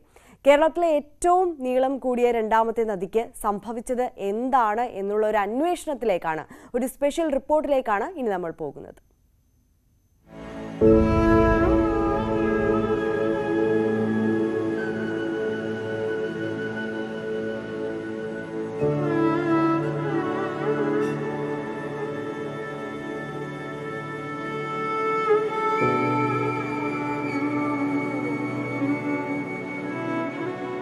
MTയുടെ കഥകളിൽ നിറഞ്ഞു നിൽക്കുന്ന നിള, ഭരതൻ്റെയും ലോഹിദാസിൻ്റെയും MTയുടെയും രഞ്ജിത്തിൻ്റെയും ഒക്കെ സിനിമകളിലെ നിള. ഇതാണ് നമ്മൾ കണ്ടതും കേട്ടതുമായ നിള. പക്ഷേ ആ നിളയ്ക്ക് ഇപ്പോൾ സംഭവിക്കുന്നത് എന്താണ്? ഒരു നദി എങ്ങനെ മരണത്തെ മുഖാമുഖം കാണും? അതാണിപ്പോൾ നിളയിൽ നിന്ന് നമുക്ക് കാണാൻ കഴിയും. ആർത്തലച്ചു പെയ്യുന്ന മഴയത്ത് മാത്രം ഋതുമതിയാകുന്ന നിള.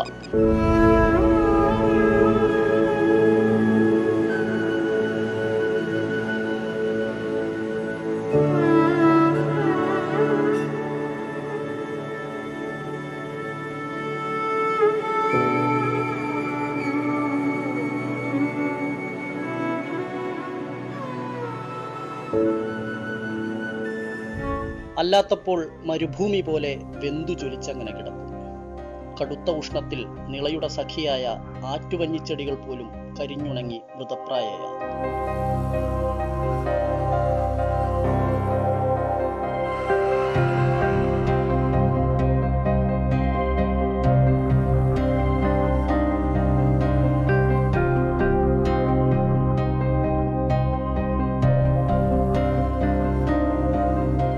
ഉണങ്ങിയ ചെടികൾക്ക് തീയിട്ടു രസിക്കുന്ന ഇരുകാലികൾ തന്നെയാണ് നിളയെ ദുരിതപൂർണമായ അവസ്ഥയിലേക്ക് തള്ളിയിട്ടത്.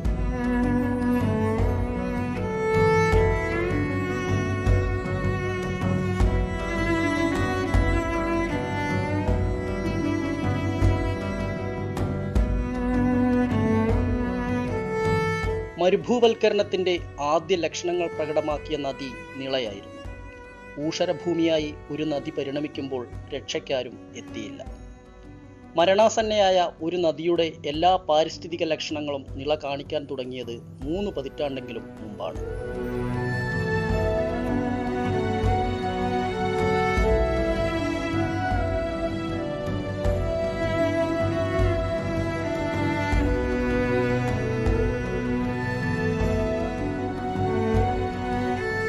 സംസ്കാര സമ്പന്നമായ ഒരു നാട്ടറിവ് ചരിത്രമുണ്ടായിരുന്ന നിള നദി പലയിടങ്ങളിലും ഇന്ന് നീർച്ചാലാണ്.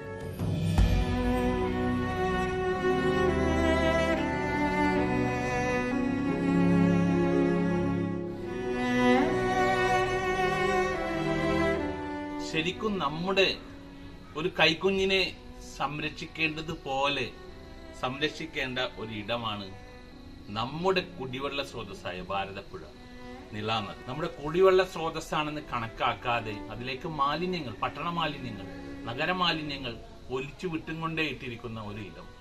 അതിനപ്പുറം എന്തൊക്കെ തരത്തിൽ പുഴയുടെ വീതി വ്യത്യാസത്തെ കുറക്കാം, അതിന് എന്തൊക്കെ തരത്തിലുള്ള കയ്യേറ്റങ്ങൾ നടത്താം എന്ന് ഇപ്പോഴും പരീക്ഷണങ്ങൾ നടത്തിക്കൊണ്ടിരിക്കുന്നു. ഭാരതപ്പുഴയിൽ നടത്തുന്ന അതിക്രമങ്ങൾ അവസാനിപ്പിക്കുക, ഇത്തരം ഒരു ചിന്തകളിലേക്ക് നമ്മളും നമ്മുടെ നാട്ടുകാരും അതുപോലെ നമ്മുടെ പുതുതലമുറയും എല്ലാം കരുതി മുന്നോട്ട് വന്നാൽ മാത്രമേ നമ്മൾക്ക് വിജയമുള്ളൂ. നീർക്കാക്കകളും കൊറ്റികളുമൊക്കെയായി അവശേഷിക്കുന്ന ജലത്തിൽ മുങ്ങി നിവർന്ന് എങ്ങോട്ടോ പറവകൾ പറന്നുപോയിക്കൊണ്ടിരിക്കുന്നു.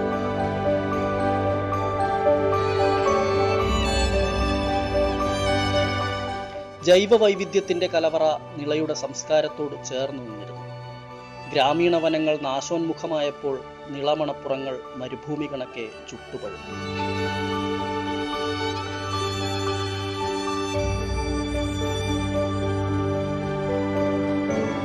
നദീമുഖത്ത് ജലസേചന പദ്ധതികൾ ഉയർന്നുകൊണ്ടേയിരുന്നു. പോഷക നദികളെയും മനുഷ്യർ അണകെട്ടി സ്വന്തമാക്കി. നിളയിലേക്ക് ഒഴുകേണ്ട വെള്ളം ആരൊക്കെയോ സ്വന്തമാക്കിക്കൊണ്ടിരുന്നു. നദീമുഖത്ത് അണകെട്ടുന്നവർ ശിശുഹത്യാപാപം ചെയ്യുന്നവരാണെന്ന് കാളിദാസൻ പണ്ടേ പറഞ്ഞതാണ്. നിളയോരങ്ങൾ പലതും ടൗൺഷിപ്പുകളായി.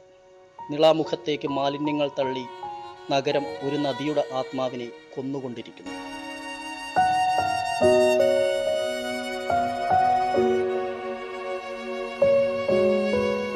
കഴിഞ്ഞ അരനൂറ്റാണ്ടിനിടയിലുള്ള കാലാവസ്ഥയുടെ പ്രതികൂല വ്യതിയാനത്തിന്റെ പരിച്ഛേദം കൂടിയാണ് നിള.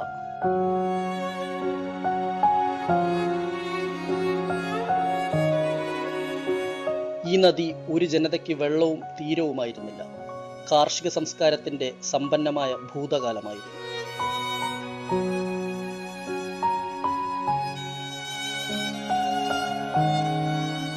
നിളയിലിപ്പോൾ ഒരു സംസ്കാരം മാത്രമേ നിലനിൽക്കുന്നുള്ളൂ, ശവസംസ്കാരം. മനുഷ്യന്റെ എല്ലും മാംസവും ചാരവും അടിഞ്ഞ് നീർച്ചാലുകൾ പോലും മലീമസമായിരിക്കുന്നു. പശ്ചിമഘട്ടത്തിലെ ആനമലയിൽ നിന്നുത്ഭവിച്ച് 209 കിലോമീറ്റർ അറബിക്കടൽ വരെ നീണ്ടുകിടക്കുന്ന നദി.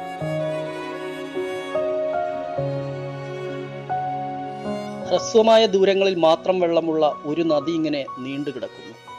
ആധുനിക മലയാളിക്ക് പുഴ ഒരു ജീവിത വികാരമല്ലാത്ത സാഹചര്യത്തിൽ നിള ഇനി ഉയർത്തെഴുന്നേൽക്കുന്നു. ഒരു സംസ്കാരത്തിന് നിസ്തുലമായ സംഭാവന ചെയ്ത നിള ഇവിടെ ഏറെക്കുറെ മരിച്ചു കഴിഞ്ഞു. പക്ഷേ നിളയെ നമുക്ക് പുനരുജ്ജീവിപ്പിക്കാൻ കഴിയും. ഇനിയുള്ള ശ്രമങ്ങൾ അതിനുവേണ്ടിയാവട്ടെ. S Vinesh Kumar, news 18, Palakkad. വിനേഷ്, ഈ സ്പെഷ്യൽ റിപ്പോർട്ടിൽ സൂചിപ്പിച്ചതുപോലെ തന്നെ നിള ഒരു വേദനിക്കുന്ന ഓർമ്മയാകുന്നതിന് മുമ്പ് തന്നെ നിളയെ പുനരുജ്ജീവിപ്പിക്കാനുള്ള ശ്രമങ്ങൾ നമ്മൾ ഓരോരുത്തരുടെയും ഭാഗത്തു നിന്ന് ഉണ്ടാകേണ്ടത് അത് അത്രത്തോളം അനിവാര്യതയാണ് എന്ന് ചൂണ്ടിക്കാണിക്കുന്ന ഒരു റിപ്പോർട്ടാണ് നമ്മൾ കണ്ടത്. തൃശൂർ മാള കോൾക്കുന്നിൽ വർണ്ണം വിടർത്തി സൂര്യകാന്തി ചെടികൾ പൂവിട്ടു. പ്രദേശവാസിയായ ചന്ദ്രൻ പാട്ടത്തിനെടുത്ത 1/2 ഏക്കർ കൃഷിഭൂമിയിലാണ് സൂര്യകാന്തികൾ പൂവ് ചൂടിയിരിക്കുന്നത്. 2 മാസം മുമ്പ് പരീക്ഷണാടിസ്ഥാനത്തിലാണ് ചന്ദ്രൻ സൂര്യകാന്തി നട്ടത്.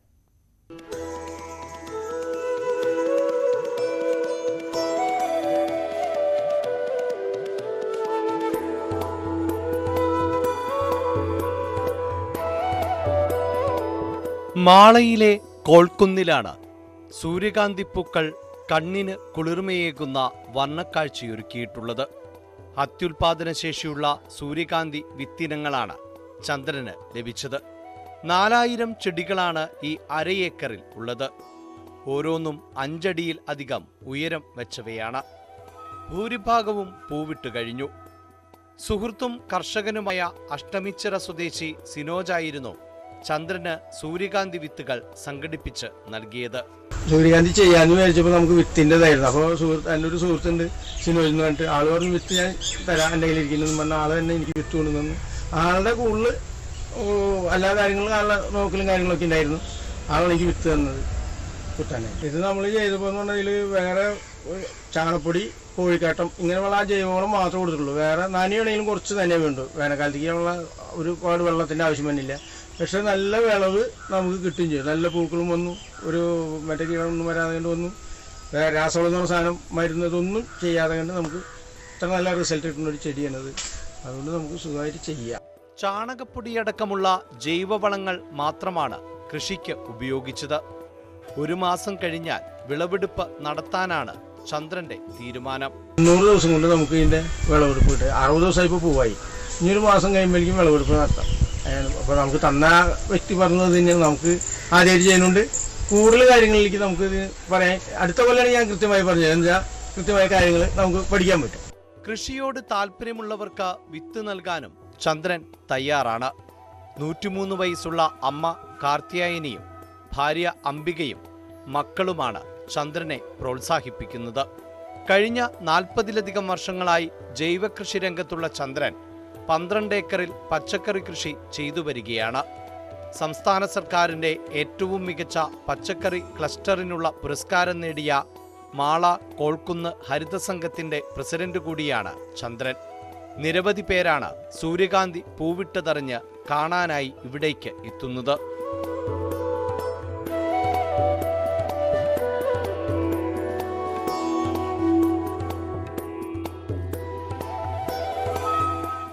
ന്യൂസ് 18 മാള. അങ്ങനെ നമ്മുടെ മോർണിംഗ് വൈബ്സിന്റെ സമയം ഇവിടെ അവസാനിക്കുകയാണ്. എല്ലാ പ്രേക്ഷകർക്കും ഒരിക്കൽ കൂടി ഒരു നല്ല ദിവസം ആശംസിക്കുന്നു. നമസ്കാരം.